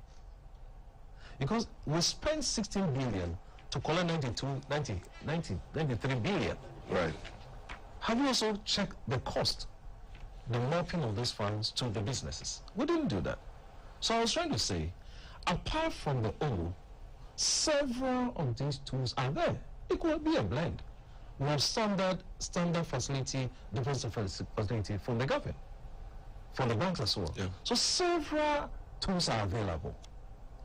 So that was what I don't want to go into that conversation, but I was just trying to respond to quite a bit. Okay. Yes, best practices, but there are several of those practices. I'll give you 30 seconds back, so yes. I didn't see that. Then we're also talking about the issue about the PCI. We are not seeing a direct cost of the PCI. But I can tell you, as a country, we are jubilating. We should jubilate because we took money from someone, we paid, and now the whole world should hear we should jubilate. In the jubilation, you sought to mention that the government derailed in 2024. Why didn't you make admissions of the same administration who supported the same plan that today you are out? For me, it was a worry to me. It's a good day. Let's see the day as a good day. Let's all jubilate. Don't bring politics into some of these issues. Right. The other thing that I wanted to talk about, the PCI, there's a cost. There's a severely trade of cost. IMF will have to approve your policies, your economic policies as a country. It's a sovereign nation. There's also a cost component. That if you're unable to meet the target specified in the PCI, what happens if you go to international market to borrow? High cost of borrowing. So we will say, yes, we are not borrowing anything from IMF. It is fine. But as a country, what happens to our major policies that we must implement ourselves? Okay. Do we need a schoolmaster again? Do we need a headmaster who sits out there and has a king and tell us what we must do? We should also look at the cost component of what we are talking about today. Right. Today we are not borrowing, no cost. But let me also say that we are going to have that sovereign trade-off. Right. And there'll be a reputational risk if we don't fulfill what they specify and tell us to do. Thank you. Honorable, I'll come to you. As we see on the street, you hit up. I thought you were going according to how I just saw. Bobby, I think that is interesting listening to the contributions from my colleagues, especially my friend on my left. He emphasizes the point that, look, the only thing that may come by way of gain substantially is about the fact that the public sector can now employ. It is not about that alone. You know, the truth is that because of the state of the Ghanaian economy at the time we went into this IMF program, many countries, many investors were no longer interested in doing business with Ghana. Because it was clear that we were no longer attractive as a country for a business destination at all. We were not. No investor was interested in coming to Ghana to put up factory because it is clear that we were going the wrong way. Now, we have brought the country back, the economy back to the right path.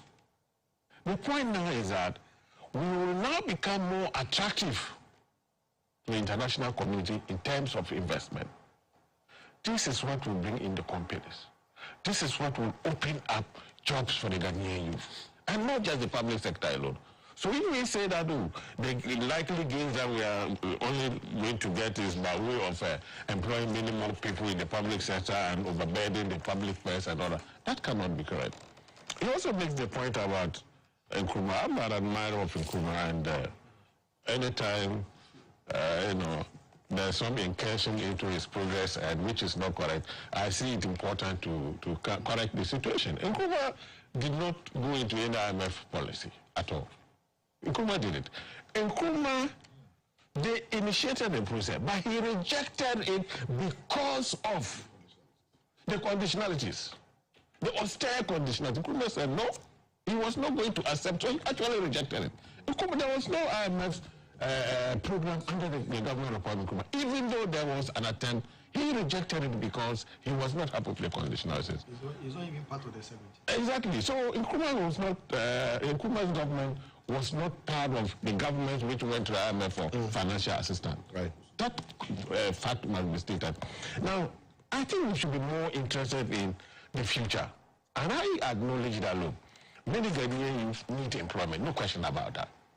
So, if we continue to discipline ourselves as a country, not just the government, but every Ghanaian as well, we have had situations where, workers go on strike and they get paid. That is indiscipline. We have had situations where contracts are inflated and the government ends up paying more money, and the work that the contractors do are shoddy. In a few years, you need to come back to the same work for which you have paid money. That is indiscipline. All these indisciplines, that siphons government money. That makes sure that we do not get value for the payments that we are making. And the things that we should discipline ourselves about, no expenditure which is unnecessary should be accepted. Then we are sure that with this kind of discipline, we are moving in the right path. If we can continue to do that, as President John Dramani Mahama is doing that now, I am sure that we will move far. Right. Thank you. Kwame. Yes, so, it is interesting how Prof conveniently looked at the other solution that could have been employed for the purposes of ensuring macroeconomic stability. I mean, he speaks of the cash reserve ratio. But I'm also very happy that you immediately countered that, because it has an impact. What you are saying is that a percentage of the monies received by commercial banks must be deposited at with the central bank, and then that will ensure some controlled inflation, and that there wouldn't be any excess liquidity circulating. But it has the impact is that it means that banks may not be able to lend money to businesses, for instance, and even at the time, if you are looking at the policy rate, which was around 30 to 35%, it is practically very impossible, which means that if we had employed that tool, policy rate would have gone higher, would have gone up to about 60%, and we could not have sustained that. So it is important that we state that fact. Number two, this thing about jubilation, for me, is quite laughable. I don't think it is about jubilation. I think it's a demonstration of how we have been able to be prudent in managing our economy. So the statement which was issued is just to demonstrate that we can actually do it. It's not about, jubilation. If you want to talk about jubilation, then you should rather make reference to 2019 when we did KK Party. That is actually an actual jubilation. That is an actual celebration of coming out of an IMF program, which, according to Mr. Powers, was, just a short trip. Because the NPP has demonstrated that it is a short trip going back to IMF. I am yet to see that the NDC would go back to the IMF because I don't have any basis of comparison to say that that is what is going to happen. So I'll wait. If NDC went back to the IMF, then that will give me all the confidence to come and sit on this platform again and criticize them. You see, leaving the IMF program is not some, it's not, in my respectful opinion, should not be the basis of any jubilation. You are simply saying that we took the economy from a point. The economy was being guided by the IMF because we are unable to deal with our own internal arrangements. And so the IMF is saying that, okay, do this, do that, introduce taxes here, introduce DDEP here. My friend spoke about DDEP, but failed to hurriedly add that the DDEP was introduced because of the mismanagement of the economy, because the debts were unsustainable. So we just needed a way out to be able to sustain our debt levels. And that was also an austere measure which was introduced by the IMF. Right. The management of it is what became an albatross. So I'm simply saying that what this administration has managed to do, we need to pat them on their backs and encourage them to do more. Of course, all of us on this platform are in alignment in respect of the creation of jobs or the lack of it. We are all in alignment to say that I am pushing that the government seizes the opportunity of the performance of the economy to create more jobs so that young people will get jobs to do. That is, I think, what really and truly should inform everybody's narration in respect of the performance of the economy. Thank you. Yeah, Kwame. Could you? Sorry. I'm coming to Kwame. Kwame conveniently communicates the position of government that government has achieved something significant. You see, debt accumulation. Debt is not accumulated overnight.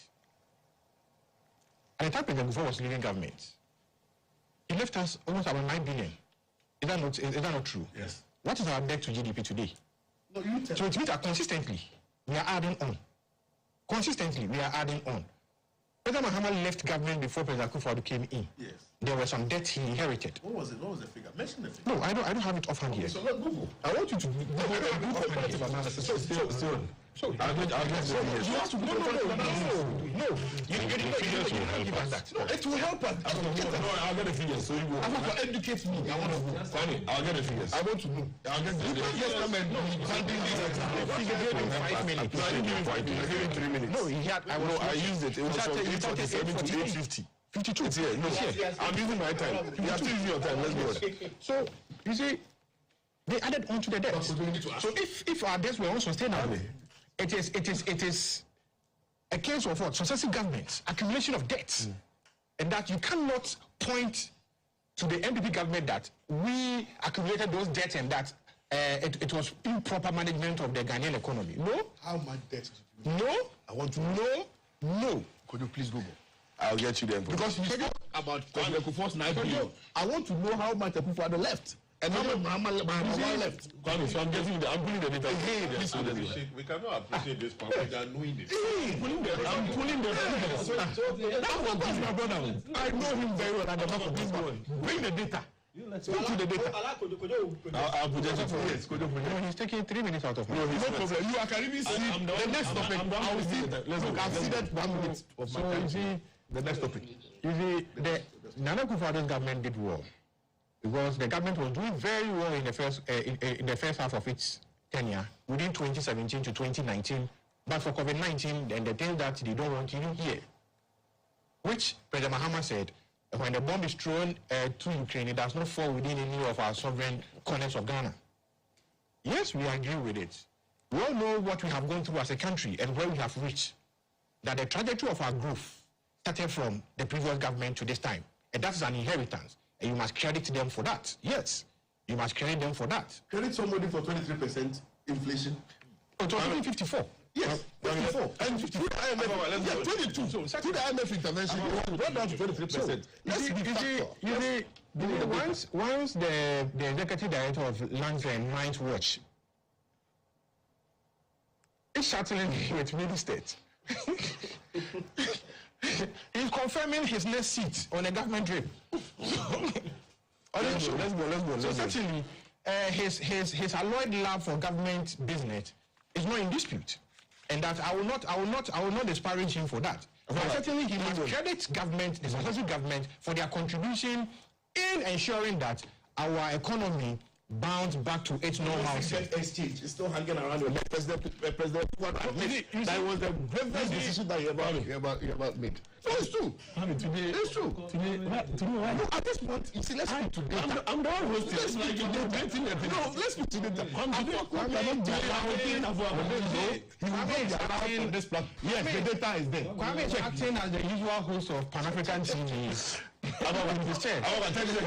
Please, about 10 seconds, please. Finish and let me go to. I need to take a quick break. So certainly, it will be clearly uncharitable for Kwame to advance the gains in our economy today to the NDC government and leaving the past government who even started the program to restructure the Ghanaian economy into to leave them behind. Certainly, we had not lost control. Okay. We had not lost control. Okay. The figures will tell you that the government had not lost control. Thank you. If the inflation rose to 54, and at the time we were leaving government was 23. Hold on. Don't worry. I'm coming to Powers, but I'll show on the screen, since this has come up, I'll show on the screen from the trajectory from 2006. If you can show it on the screen for me, please, so the viewers can also see, so I can walk through it quickly. So in 2006, our estimated debt stock was 4.9 billion, and it resulted in a 26.2% debt to GDP ratio. As at 2012, when the Atamos administration was handed over to the Mahama administration, let's call it like that, our debt stock was 35 billion Ghana cedis, and then the debt to GDP was 48%. As at the time when the John Mahama administration 1 was handing over to the Kufuor administration in 2016, it was 122 billion and a debt to GDP ratio of 73%. As at, let's move on, please. Let's look at the time when, and this is for a period of 4 years now. So do that. So a period of 4, so I'm doing 4 years. So as at the next 4 years, the Nana Addo Dankwa 1 was at 291 billion and a debt to GDP of 80.4%. And then as at Nana Addo Dankwa 2, it had risen to that's 2024, 726 billion, and debt to GDP was 61.8%. So there's it. Now, gentlemen, hold on. Hold on. I'm saying now. Gentlemen,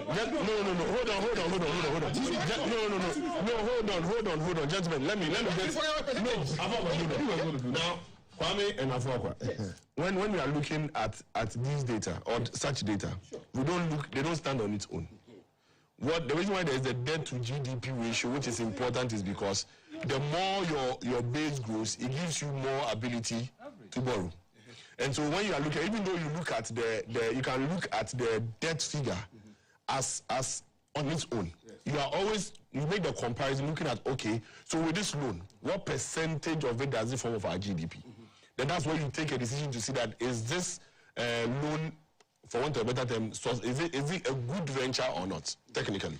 Now, if you look at this year, it's at 61.8%.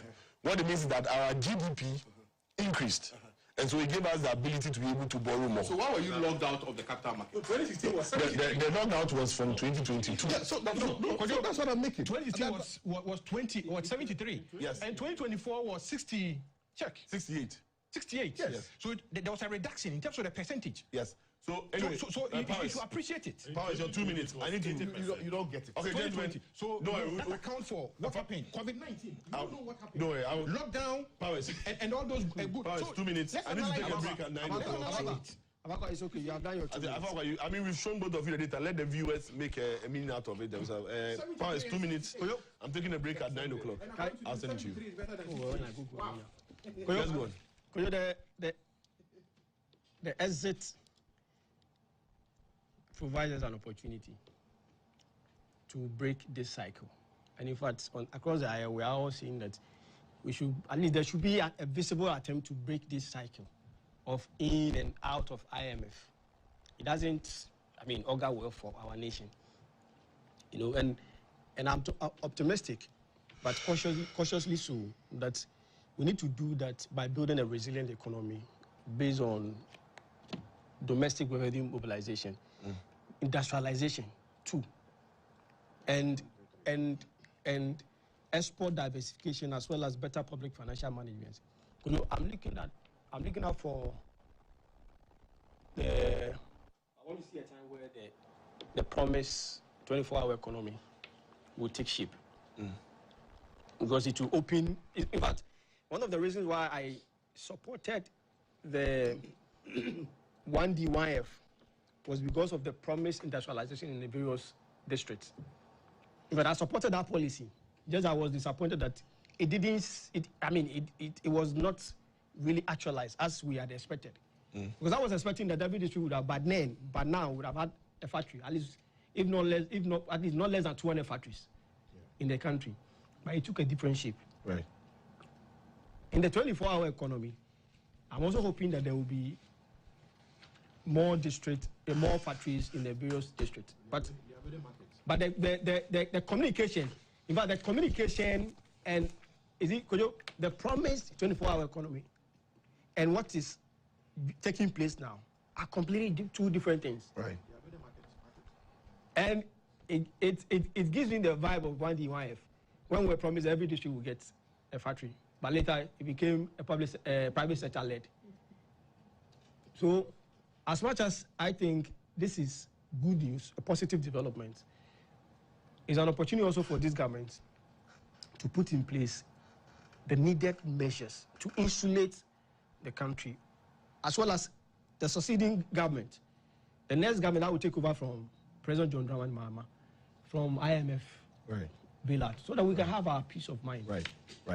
Thank you very much, Braco Powers. So we'll be taking a quick break. When we come back, we'll be discussing the issue of seeming intimidation. Prof. Gwedu will take leave of us, and then we would have him replaced. When we come back, we'll introduce the additional person to the panel. We'll be right back after this quick break.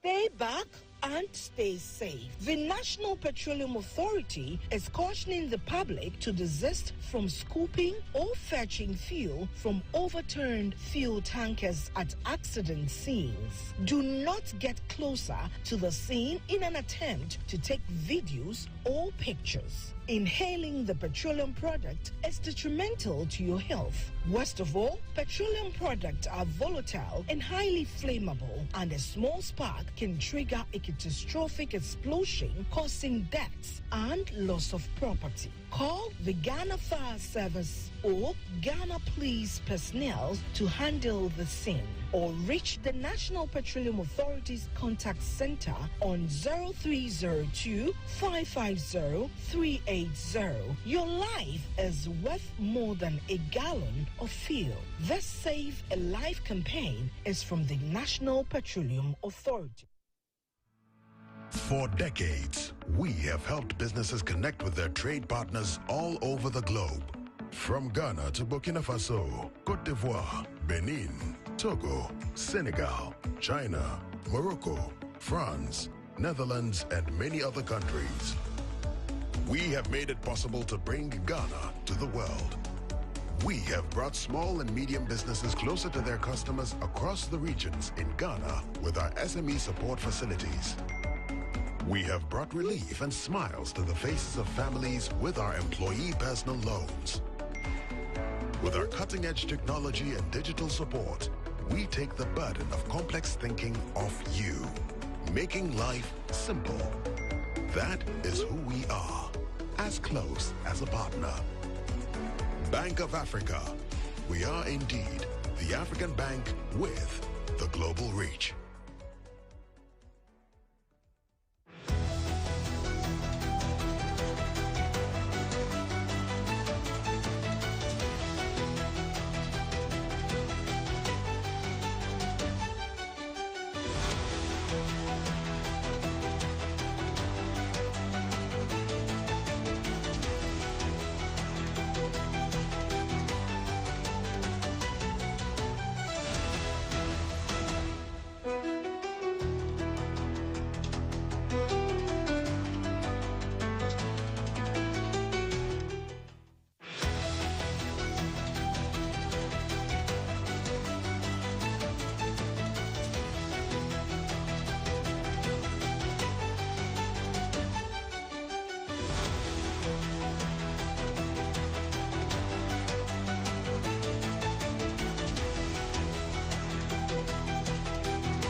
Well, welcome back from the break. So we have about an hour more to end, so we'll be putting our two topics together. We would discuss the legal reform, the legal education reform. We had the noun, the bill has been passed into law, and so now some universities, selected universities, will be allowed to offer the professional certification to pass out lawyers. The 66-year reign, where it was only the Ghana School of Law, seemed to have come to an end. And we're going to discuss this. Will it be a good thing for us as a country, or will it be a bad gesture? We would also dovetail eventually into the issue of intimidation. So stay with us. We would just prepare a salad for you this morning on that, on the last hour of the program. We've been joined by His Lordship Justice Isaac Delali Dose. He's a retired appeals court judge. My lord. Yes. Good morning, sir. Good morning. I hope you're doing well. I'm doing very well. And right. Good morning to the listeners and viewers as well. Right. So good morning, gentlemen, lawyers. And to my lawyers, you respond. Yes. He's greeting all of you. He's our gracious Lord. We can call him back to our two gods and align all of you there. The thing is that Afoka will conduct himself. His Lordship is with us. Anyway, so sir, with what has happened, when you heard that now the doors to the law school have now been opened wider than before, what was your first reaction to this news? Well, it was a good relief because a whole lot of stress has gone into the system simply because facilities were not being provided to match the need. At the time the law school was established in 1959, the population of Ghana was about 4 million. 66 years on, the population is running to 35 million and above. And exponentially, the number of lawyers should be produced to match the need. Unfortunately, the impression has been created that when you go to law school, you only come into litigation. But that is not true. You will find that when you are coming out of the law school, you are both a solicitor and an advocate. Solicitors will generally go to do what Americans call corporate law. They'll be advising people and be consulted and so on and so forth. Whereas the barrister or the advocate will be doing litigation. In the other side of the world, that is the European side of the world, you have a 3-layered form of training in the law school. People choose early to become prosecutors, and they train in the law school as prosecutors, and they keep the line. They never cross. You start as a prosecutor, you end as a prosecutor. So you specialize right from there. Then you go to people who are trained as advocates, who are what we call legal practitioners here in Ghana. And they remain in that line. They never change. Then we have those who train as judges. You go to law school, you train as a judge, and you become a judge, and you rise through the ranks as a judge, and you never cross lines. But the system we inherited from the British is that at the end of the day, everybody can become a judge. And so that the training for judgeship is not purpose specific, as is done in the Roman law system. What the new law seeks to do, as I see it, is that looking at the contents and the things that the training will have to involve, there'll be deeper training so that you come out more competent, even in AI, which is not part of the current training. And AI is becoming the eye of development. So from that point of view, I think that we have gone very far. In fact, the Commonwealth prescription for law school was created by the British for us. We took up the same status with Gambia, Kenya, Tanzania, Nigeria, and so on and so forth. And in 2012, the Kenyans found it necessary to change the direction, which we are now adopting, even though there are, of course, some differences in the way they approach it. And then the Nigerians also did it in 2020, trying to expand access, all perceptibly because they have discovered that access was becoming very limited. I had occasion to say somewhere that, for example, if you are coming from the north, I'm using it as an extreme example, Upper East or Upper West, and you are coming to Accra. If, no matter how brilliant you are, if you don't have a relation in Accra, it is a very difficult task for you to succeed in the law school. Some I know have had to go and stay in Nima and operate from there to the law school.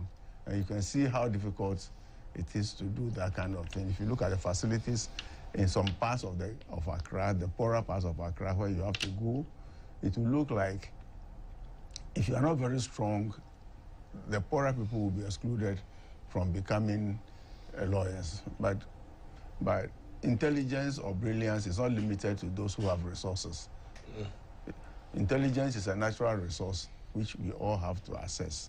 So from that point of view, I think that we have come around and we are going to make a new start to make sure that we grow lawyers who will move in accordance with modern trends.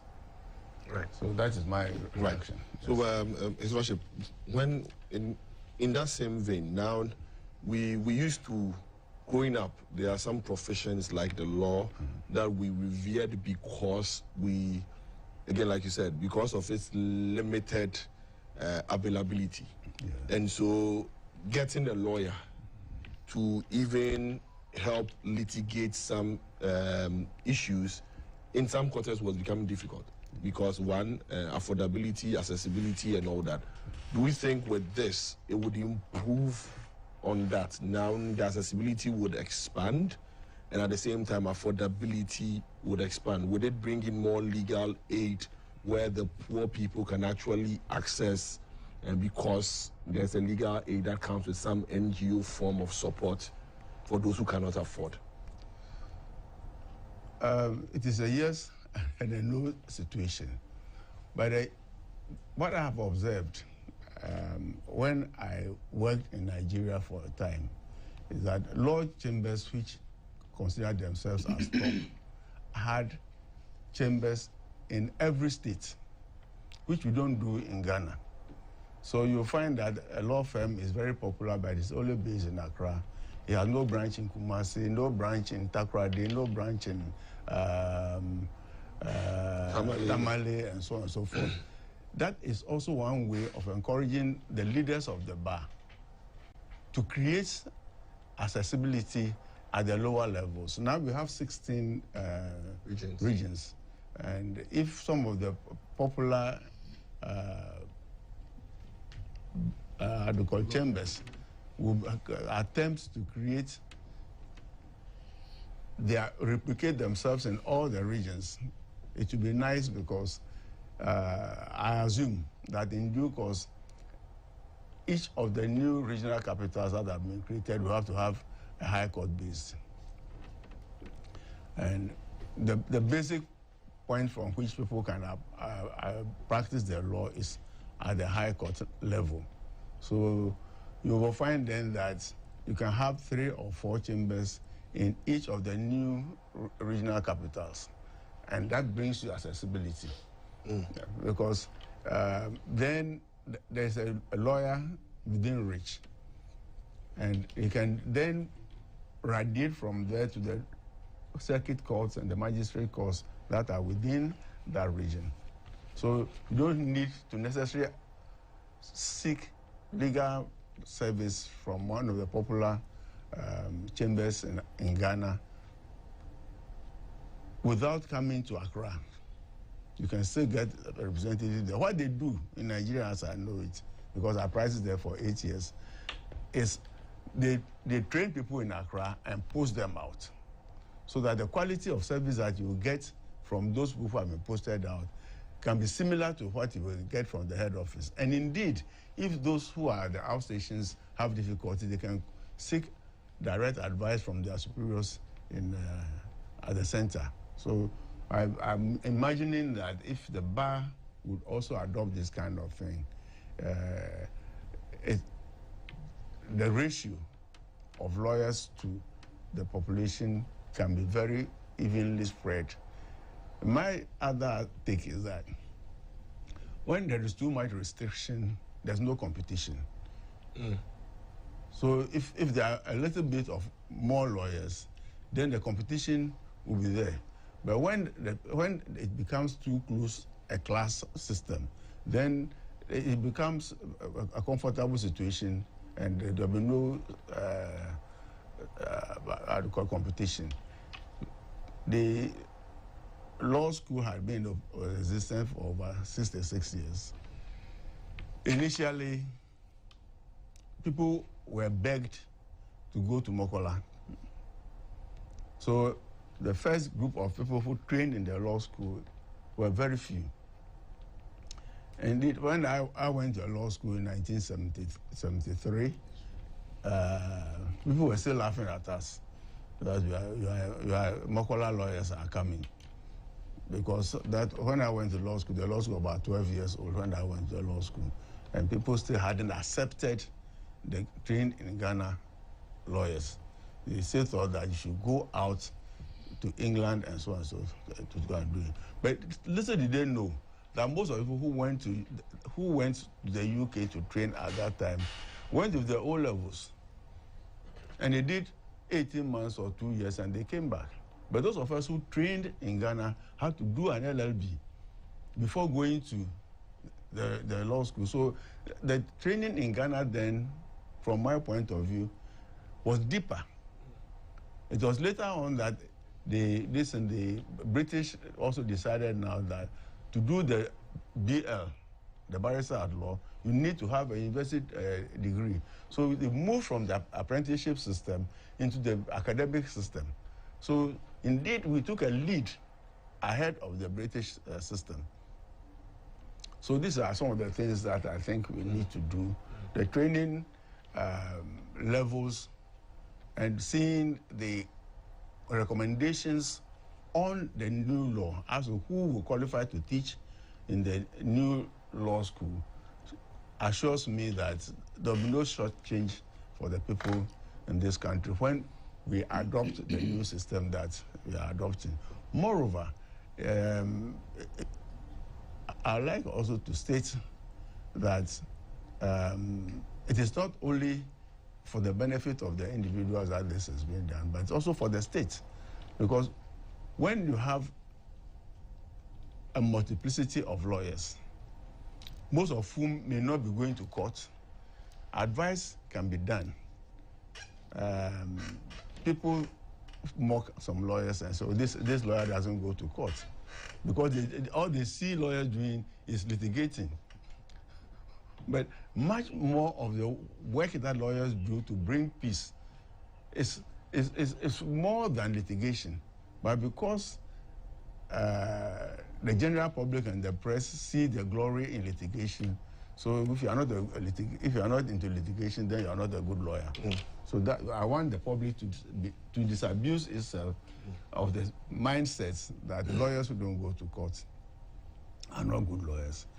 Right now, the lawyers are very effectively running in organizations like the prison service, the armed forces, police service, and you can see the difference between the performance of the lawyers who are in the police service or the immigration service and the non-lawyers who are in the service. You see, when you meet a lawyer who is in charge, either in the police station or his performance is smooth. There's no buga. But when you see those who are not trained in the law, even though they are limited, their training in the law is limited, they seem to be more concerned about force as opposed to service. But the police will tell you that their motto is service with integrity. But then the service doesn't come. Well, some of the policemen, in fact, if you go to a school now, you ask ordinary children why you want to become policemen, so that I can beat people up. That mindset should be stopped. The policeman is not supposed to beat people up. If you are in trouble, you are supposed to go to the policeman to help you. But if the policeman casts the image that when you go there, then you'll be beaten up, then it becomes a difficult thing for people to approach the police. In England, for example, if you can't find your way, you find a police station. They may even take you home. But here, going to police station, many people who want to go to police station are afraid to go to police station. Yeah. So right. Originally, the police was a force because the colonial people were an occupation force. So when we got independence, the founders of this country decided that no, the police must be a service. And not a force. Right.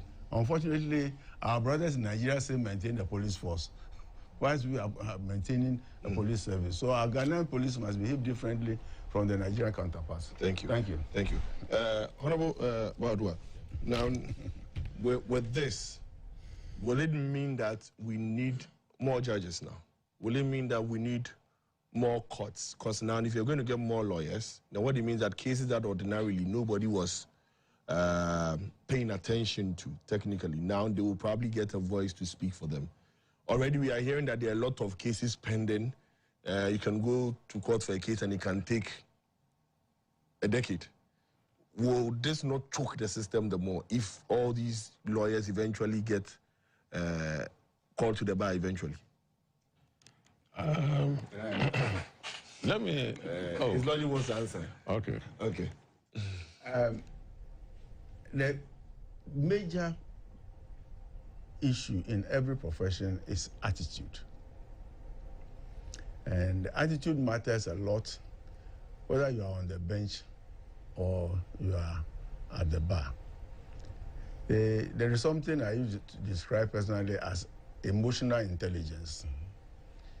Both lawyers and judges need to develop what I call emotional intelligence. When people are in trouble and they come to you as a solicitor, your aim, first and foremost, at that point, acting as a solicitor, is to assist the person to have the problem resolved as soon as possible. Here, our currency, for example, is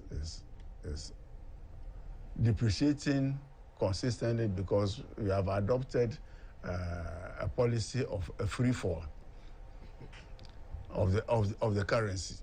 So when you are in a free fall situation and somebody owes you 10,000 cedis, and it takes you 5 years to get that 10,000 cedis, you can imagine what you are going to get at the end of the day, looking at the cost of litigation and so on and so forth. So if both the bench and the bar can develop emotional intelligence to know that somebody is suffering and wants relief, and if it's going to take 5 years to get that relief, it becomes a big problem for everybody. You get what you call a Pyrrhic victory. You have won the case, but you have lost in substance. So these are some of the things that I think we need to get to. More judges are needed. At my last count, we have just all the judges in the system are under 400 for a population of 35 million. And looking at our penchant for litigation and sometimes our inability to forgive and let things be, you will find that ADR has come for more than 20 years now, and yet the effect of ADR cannot be seriously, positively graded, because some of the time even it lengthens the process. By the time you finish the ADR and the court case management and all those kind of things, before you come to the substantive case, sometimes 2 years has already passed, and the hurts or the damage will still be hanging around. Right, thank you. So, Honorable. So, well, I think that the need for more courts have already arisen, even before we start this new legal training regime. When I passed out of law school in 2001, there were only about 15 high courts in Accra. 15 high courts. Lawyers, really limited number of lawyers were available, you know. Today, you have as many as over 50 high courts in the Greater Accra region. You have that much. This notwithstanding, there is still a delay in, you know, the adjudication of matters that come before the court. Now, clearly, litigation has increased. Many more people, you know, want to go to court. And we have not, as a country, opened up enough space in terms of the availability of judges to determine these matters. Look, I have cases that have been in the court for 6-7 years, and they're still there. That is largely because the courts are choked. You go to court, the judge has about 20, 25 cases for the day. If he's going to do a hearing, he assigns only 30 minutes. If you are lucky, it will be 1 hour for the hearing. You know, this situation of questioning and answering and recording, and somebody has to do it manually, takes a long time.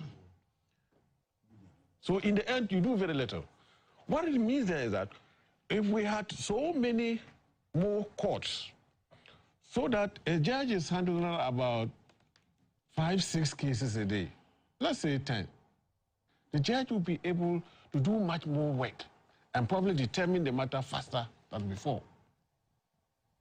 So I have no doubt in my mind that we need more courts.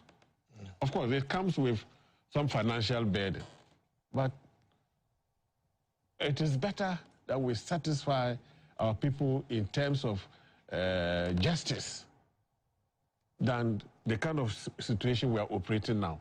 So the need for more courts is not arising because of the fact that we are reforming the legal education system and that many more lawyers will produce, but also because the numbers have come up in terms of the cases that go to court.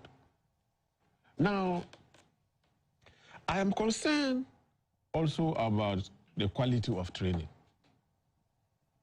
I mean, you will notice that in recent times, many more lawyers are being called to the bar. In our year, I think we were 100 that were called in 2001. At the last call, I think they were up to 2,000. The two together? Yes. The two calls together? Exactly. That is a lot. And some of the lawyers that you engage as peoples, you have reason to question whether they really pass through the law school. And that is a source of worry. That is because you are dealing with the rights of people. People spend their lives acquiring certain rights, properties, and all that.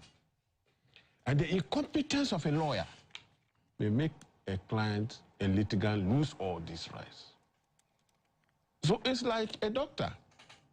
You train doctors insufficiently, they go to the hospital, and patients die in the house because of lack of sufficient training or the competence thereof of the particular doctor. The same it is in the legal profession. So I think that even though there is a need for us to expand, because clearly we still need lawyers because, like my Lord said, it's not just about those who go to court.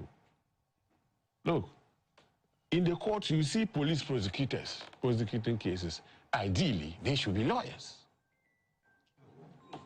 You see? Even the investigators, the CIDs, ideally, they should be lawyers.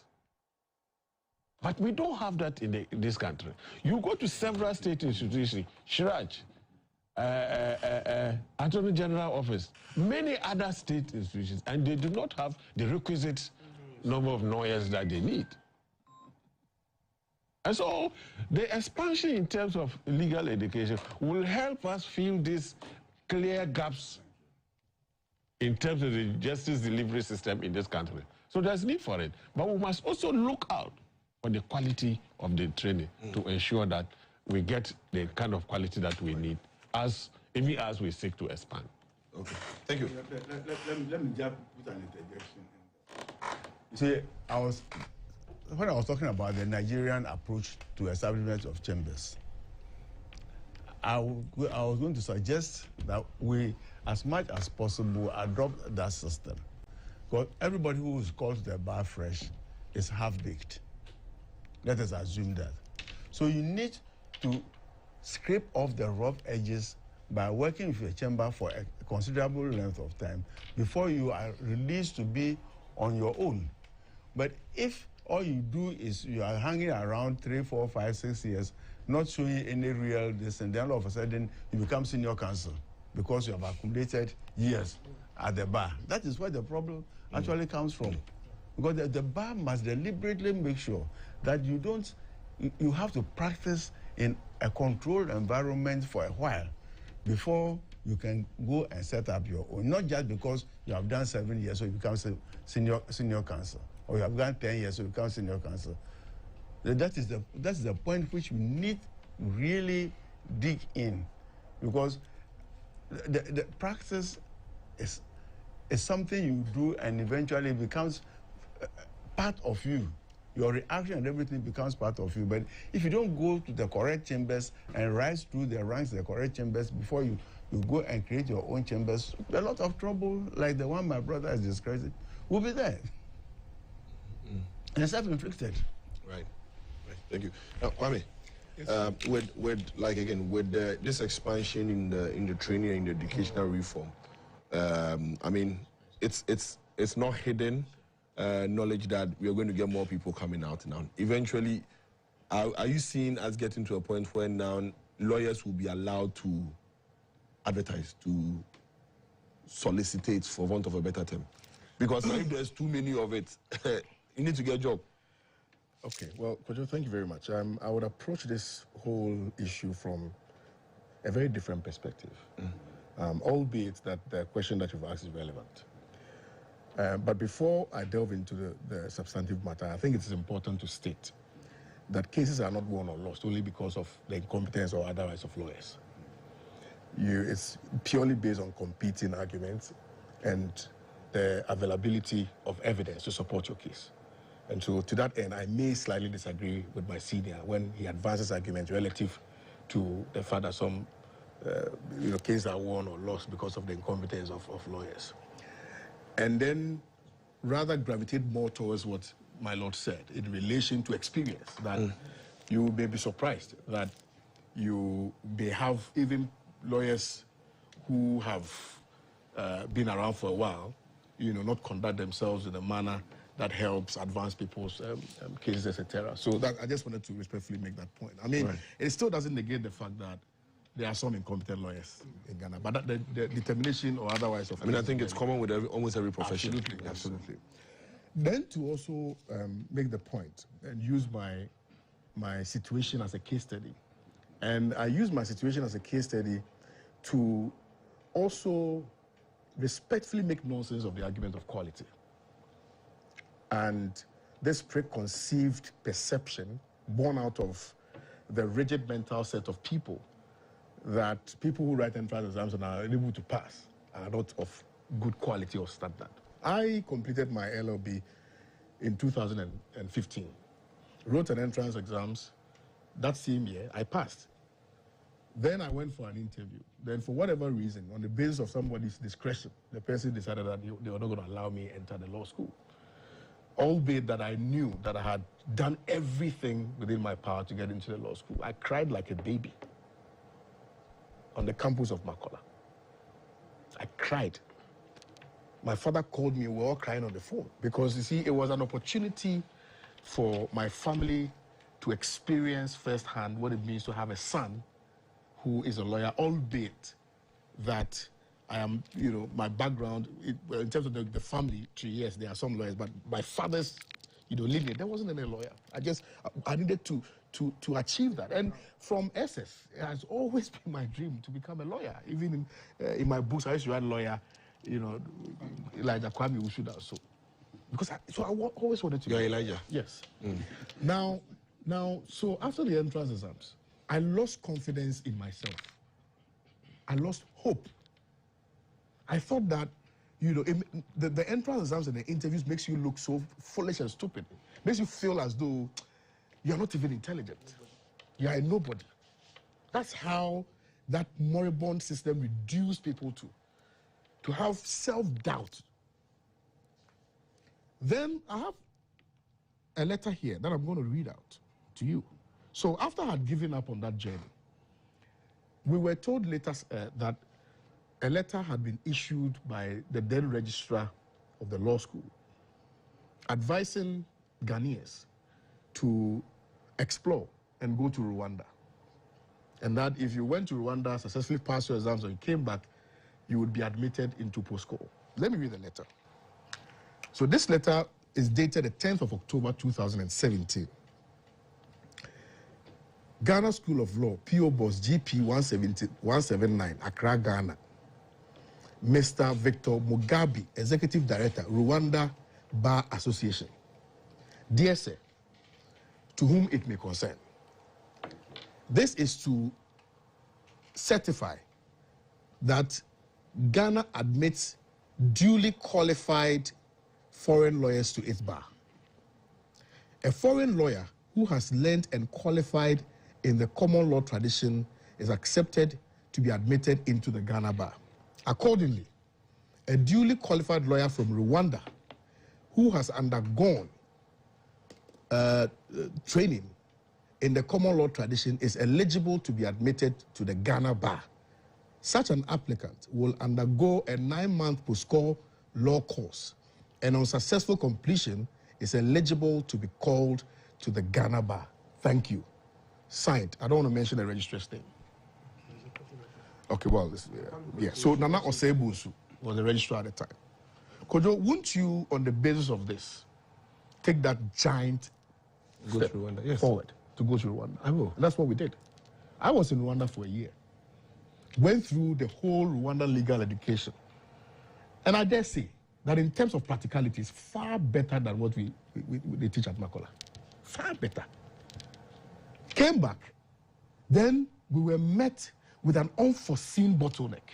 A bottleneck that was deliberately created and designed to prevent people who had gone to Rwanda spent hard-earned cash from entering Makola.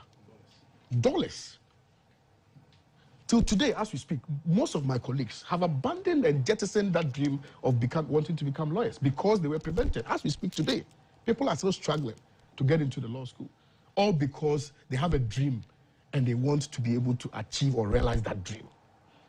Kojo, I had to now go to UK, go and do LPC and come back and come and do postcode because I just wanted to realize that dream. I didn't want to give up, that dream.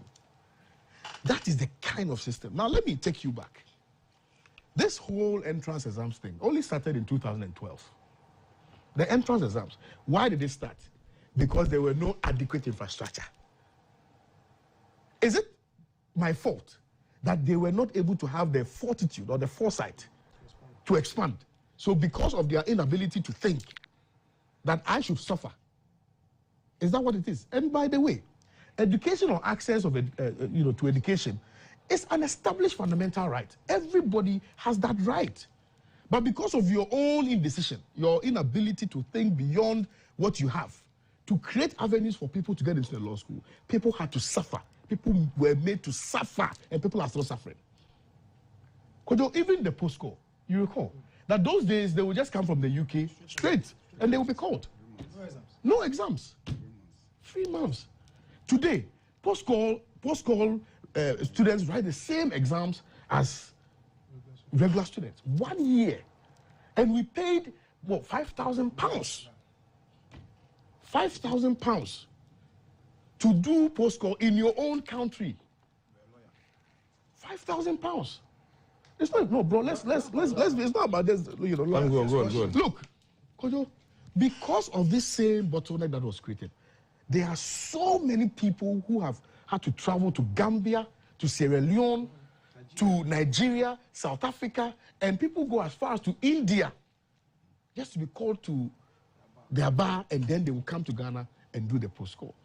All of these people, thousands of people, those waste of money, dollars, which could have been invested in this country, we are sending those monies out, all because somebody failed to think to expand. That is the kind of system we have.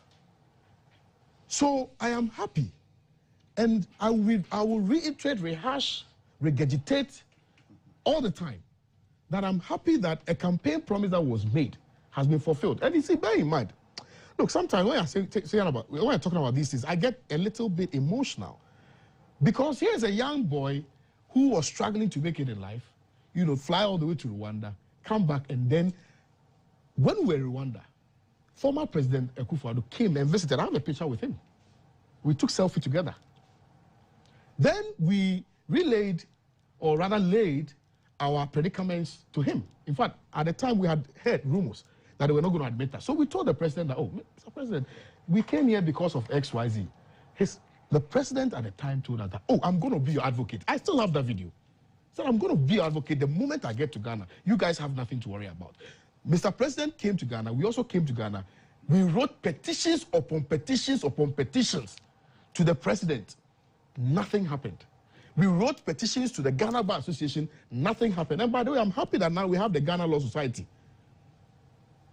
We wrote to the Chief Justice. We went to court. Now, when we went to court, I, together with my friends, led the charge that we needed to go to court because, we had invested so much, and so we needed to find some conclusion. We went to court, and then we still tried to discuss the matters with the Chief Justice at the time, Justice Niyeboah. And then he said, oh, the matter is sub judice, we can't talk about it, but you know what to do. I won't advise you, but you know what to do. So obviously, we had to go withdraw the matter without leave to reapply.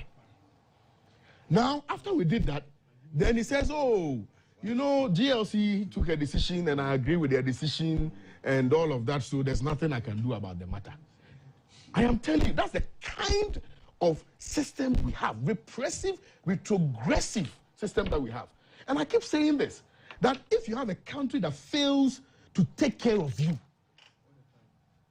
the country, fails to take care of you, do you expect that some of us, or do you expect people who have been betrayed by the nation to also take care of the nation? I'm simply saying this, and I'm going to reopen that conversation, because it cannot be that people will spend their hard-earned cash to go and be trained in Rwanda, and then they will be stopped from entering the law school because of somebody's personal decision. Bear in mind, I'm concluding on this because we want to move. The Chief Justice of Rwanda came to Ghana. The Rwandan Bar Association president came to Ghana to come and demonstrate to them that Rwanda is not a civil law jurisdiction. Rwanda is common law, joined Commonwealth in 2006. These people said no, it is not sufficiently, that's the way they use, sufficiently common law. The same people that wrote the letter. Yeah, the same people that wrote the letter. That's the kind of system you have, Kojo. Right. So, if the president is watching, or anybody close to the president is watching, I think that we need to revisit this conversation. There are so many people who are still here who have not had the opportunity of getting into the law school because somebody sat somewhere and decided that they were not going to admit the post-court student. Right. We're going to write petitions again. Even though I'm a lawyer, I am still going to lead the charge, write petitions to His Excellency the President, write petition to the Chief Justice, write petition to the Chief of Staff, write petition to the Ghana Bar Association President, write petition to the Ghana Law Society President, and all right-thinking people who want to see the betterment of legal education in Ghana. Lawyer Fokwa. I think you've given all the time to Lawyer Fokwa, please. No, you see, Kojo, your time allocation. You don't know what I'm doing with my time allocation. Please permit me. Credit me with what I'm, at least, to understand that I know what I'm doing professionally. So please speak. I have no contention with what you are saying, but in terms of time allocation. Lawyer Fokwa, please speak. Okay. Yes, so with the signing into... Akufo-Addo was mentioned. Oh, no, it's not because Akufo-Addo was mentioned. So is it what you are using your time for? Akufo-Addo was not the chairman of the GLC. You know, Siniabawa, you know, that GLC was an autonomous institution that is established by law to do a certain act. To deal with this. No, your promise, no, his promise, there's no document here to show that whether he acted or did not act. I will not come and sit here loud. I'm not saying, what Leonard Siniabawa is saying is what I'm saying, that there is no document to suggest that the president acted or did not act. In any case, if the president is acting, he will write to the GLC to consider certain things. It is a council that takes a decision. And that was the decision of council, that Rwanda is transitioning from the civil law to the common law. That was the decision. Are you responding to Kwame, or you are speaking on your issue on the educational reform? I'm coming there. We all had admission to the Institute of Legal Practice in Rwanda. To be precise, Nyanza campus. Yes. As Kwame went, I went to Rwanda. I came back. I had admission. Institute of Legal Practice, Rwanda, Nyanza campus. Nyanza campus, to be specific. So I know what he's talking about. At the time I heard that the Rwanda is transitioning from civil law to common law, transitioning, and that products or students, lawyers from Rwanda will not have automatic entry into the post-court law court in Ghana. I retrieved. I came back. I stopped. No, please. That is me. You have spoken your mind. No, I think that the information he had. So why is there misinformation for you? You don't do that. Please you have said your point. Proceed. No, it's okay. Proceed.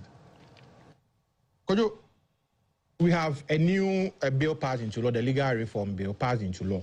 It is now law. The issue of access has been broadened as to how the new council is going to manage it. It's a new baby. We look up to the new council in putting structures in place to be able to ensure the realization of the new reforms that has been passed. We commend Parliament and commend government for broadening access. But there are still systemic issues that needs to be addressed. When His Lordship was speaking, he rightly mentioned that in UK we have solicitors, we have other areas, we have paralegals, we have other domains. But this new reform did not cater for the same specific professional training. Now we have lumped the same thing together. Now, once it is a fusion debate, the fusion debate is that if you don't wear wig and gown in Ghana, nobody sees you as a lawyer. But if the reform had specific path of training, like the UK system where we have a Solicitors Registration Council, where if you choose to be a solicitor, you go through the solicitor's path. If you want to do bar practice, you go to the LPC part, the Law Practice Courts.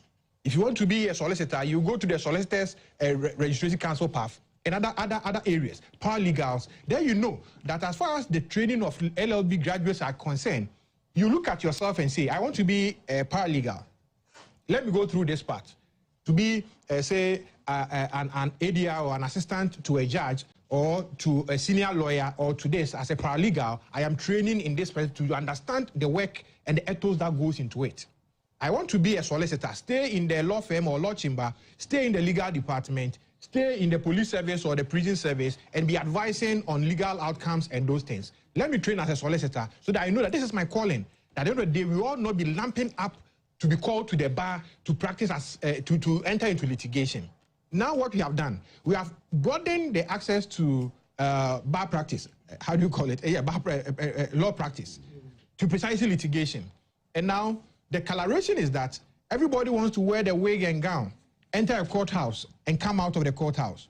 What Leonard Senior was saying, and I agree with him in total, is that when he talks about experience and the intellectual prowess of a lawyer, currently, our LI 2423 stipulates that a lawyer must be independent. The independence of a lawyer is that when a brief is given to you, or when you do client engagement, you should be able to assess the issues of your client, the evidence in support and everything to be able to advise your client whether you should go to court or not to go to court. Lawyers, some lawyers, I will not want to open up the issue. Some lawyers are not even able to determine whether this matter should advise going to court or not because of legal fee and because of the few things that you take. We'll just go and file this application before the court. Some of the processes before the court are, sorry to use the word, it's nothing to write home about. Some lawyers are sometimes on their feet and they are not able to even advocate or put across their case before the court. And this is what Leonard Senior sought to put out. One, the issue of access has been, the gates of justice has been widely opened, that let us train more lawyers. We must also look at the outcome of the lawyers that we are training. You see, the issue that I envisage to occur is that the competition between the various law schools is also going to come, like what is happening in the senior high school now. The Ivy League senior high schools, pre-sec, what. Now it is going to be determined that, which law school produce more lawyers in this core? Is it Kenya University? Is it University of Ghana? Is it DITS? What will occasion that? Now students will be teaching, because most of these lawyers or lecturers will be examining certain questions for the examination board that is going to be established. And that they may be using their question sets as mock exams to prepare their students in order that, we say that, this school trains more lawyers. If you attend this school, then you are likely to pass your bar exams and become a lawyer and those things. So the focus then will be preparing to write exams, not preparing to practice as lawyers at the end of your course. And that you pass the exams all right, chew and pour, get the questions, study past questions. You see, in our time, when you go to a law school, Kwame is here, Powers is here, most students were learning past questions. They will be going through past questions. Pasco, they will be going through past questions. And if you ask any student of the Ghana School of Law, they will tell you, this question was set in 2011, and they have repeated. I'm telling you that lotto numbers. No, it's a fact. That's the kind of thing we have. This is notorious. Everybody knows this. Yeah. So you see, once you are preparing students on exams, but not to build their capacity as professionals, then automatically you are doing nothing. Because at the end of the day, when they sit in the comfort of their chambers, doing client engagement, listening to clients, to offer alternatives, to offer counsel, in order to ensure that the rights of the client, whether accrued or not, is served, they will have no option than to do any other thing that others are doing. And when you go to even some law firms, now we rely on precedent, templates. Yeah, of course. You look at a template there, then you begin to change wording and those kind of things. So you see, due diligence and the like, because of the pattern of using mock exams and using past questions and those kind of preparing yourself to pass exams will be germane. And we must look at that area. So you see, specific training was not looked upon as far as the new reforms were concerned, and that we are lumping all together. Even the UK that started this practice has breached the fusion debate. That now we have the part for solicitors, we have the part for legal practice and other areas, paralegals. But now, with the new reform after 66 years, a major reform, and you know, it wasn't an easy task breaking this ice. It hasn't been easy. His Lordship is here. We all have our reservations. It hasn't been easy breaking this ice. But what should have gone into breaking this ice, we have failed to also address the systemic failures, and we are still going back to the old pattern. The only thing I envisage and foresee is the opening of the gate of the shrine of justice to all manner of persons who are interested to pursue legal education. But what goes into it, we have not fully addressed it. And I believe that... So help us. What do you think was going to? Yeah, what I think is that in terms of people wanting to be lawyers, at least there should be clear pathway that if you want to be solicitor, because look, the number of students, lawyers that were called in our time, most of them, you don't meet them in the courts. You know, I practice everywhere. You go around and you don't meet. At the first, say 3 months of our call, you go to every court, you meet your colleagues and you meet them, you take pictures. But now, after you don't meet. You don't see each other. So it means that people have dropped out. And where are they going? So we must rethink about the pathway, whether you want to be a solicitor, whether you want to be a barrister, whether you want to be a paralegal, and other areas. And also check the competition, the emerging competition that will exist in the various law schools that will be established as to which law school is the best law school, whose students passes the law, the bar exams and those kind of things. To erase that kind of the corruption in the writing of exams with exam leakages, it will be so eminent. So, you remember the 499 people? Remember? Yes. You remember? Yes. The lead advocate for the 499. In fact, you see, what we are glossing over is that there's the harrowing experiences of Kwame and those of his friends are the lived experiences of the 499 student and other students. In fact, before we got here, it's been disastrous. And I've always said that the issue has not been about facilities. In fact, anybody who peddled the argument that the issue has been about facilities, they are just not being truthful to you. When the 499 students were admitted, didn't they find facilities for them? They did. Yes. It was the incompetence of those who were managing the system. Yes, they found facilities for them. Yeah, but it's also whether the 499 eventually they all pass.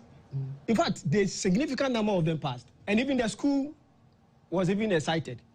Yes. But you see, the surprising thing is that, Kojo, the 499 students, some of them had 69%, 70%. And they admitted people with 50, 51.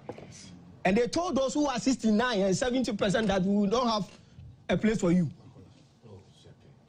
Do you see that inequality? And I've always been saying that, Kojo, the thing is, the student went into the examination with the understanding that when you score 50 and above, you are in. After they wrote the exam and passed, the school says, no, now the policy is that you should have scored 50% here and 50% here before passing in. But did you tell them in the beginning? It's as if you are going to play a football match and they told you that if you score two goals, let's say if you score 2 goals, you win. Then now they say 1 goal in each half, else it's not 2 goals.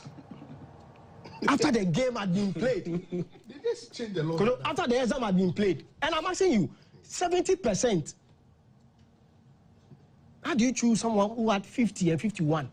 Those who were admitted, the regular students who were admitted, some of them had 50, 51, 52, 53.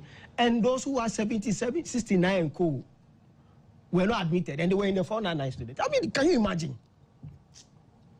The old guys who are now peddling the argument that now it's about issue of quality and quantity. See, let me tell you, they should stop that conversation. Because we all knew what they were doing. You see, Kojo, some people had a deliberate plan that lawyers should come from their family. Yeah. And if you don't have a tradition or a family where you have lawyers, you cannot become, you should not be seen as the first to break the ice. It was a deliberate plan by some people. So when we are talking about this and the assets that have been granted by His Excellency, you see, by His Excellency, we should not be trivializing the conversation and be talking about quality over quantity. In fact, when you hear such people, just know that these are people who supported the iconoclast, archaic system. The class system. Yes, the system that now we are trying to move away from.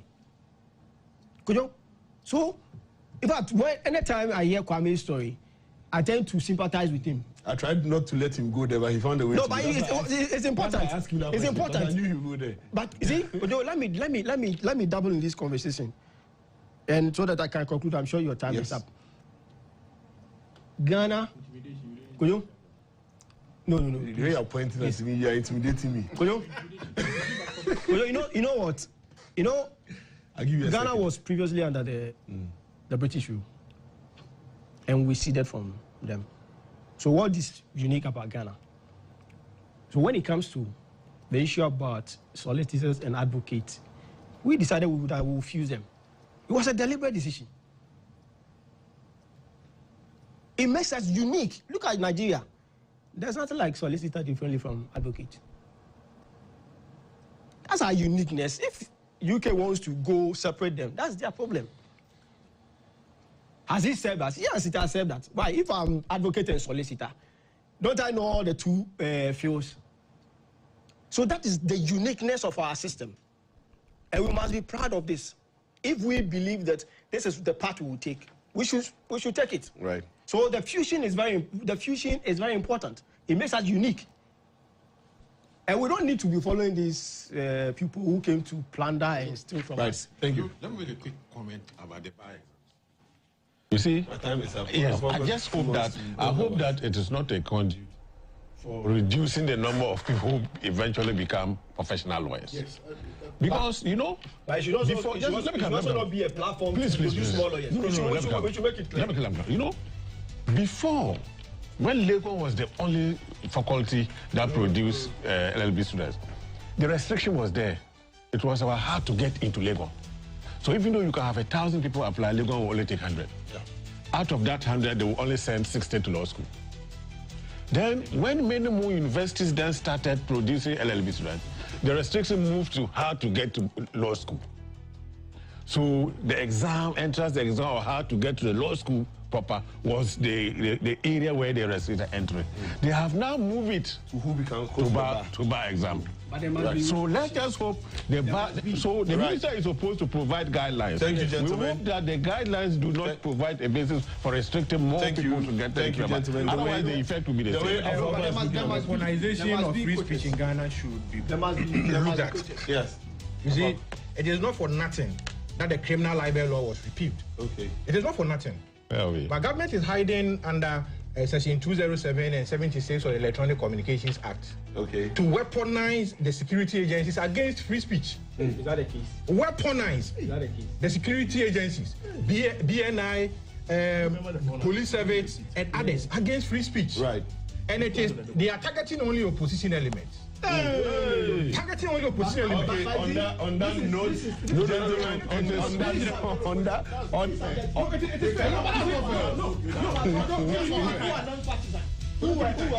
No, gentlemen, hold on. Honorable, hold on. Hold on. Your microphone is muted, so nobody can hear you. No, they can't hear you. Your microphone is muted. It's only my microphone that is alive, so it's muted. So whatever he was saying, nobody was even hearing him. That's the point. Gentlemen, thank you very much. I would want to show. Gentlemen, I need to close the program, please. We will come next week. People. Okay, so my presentation to hello, right. So my presentation to Professor Isaac Boadi. He had to take leave of us, Dean Faculty of Accounting and Finance, UPSA. to Austin Kwabna Brakupa, who is a private legal practitioner, to Enoch Afuakwa, who has been threatening me since morning, a member of the MPP legal team, to Honorable Charles Bawadua, the MP for Bongo and also the Vice Chairman for the Private Members Bill Committee, to Elijah Kwame Owusu Danso, Esquire, Executive Director, Lands and Mines Watch, and to His Lordship, Justice Isaac Delali Duose, a retired appeals court judge. Okay, a court of appeal, right. And then also to Nana Kwabena Boakye Boampong for the piece that was delivered for the reflections. This has been Current Agenda. Thank you very much for the time spent with us. We would encourage the discussions to go on. Next week, we'll come back and then we would discuss in details. Enjoy the rest of your weekend. Bye-bye for me, the panel, and then my technical team.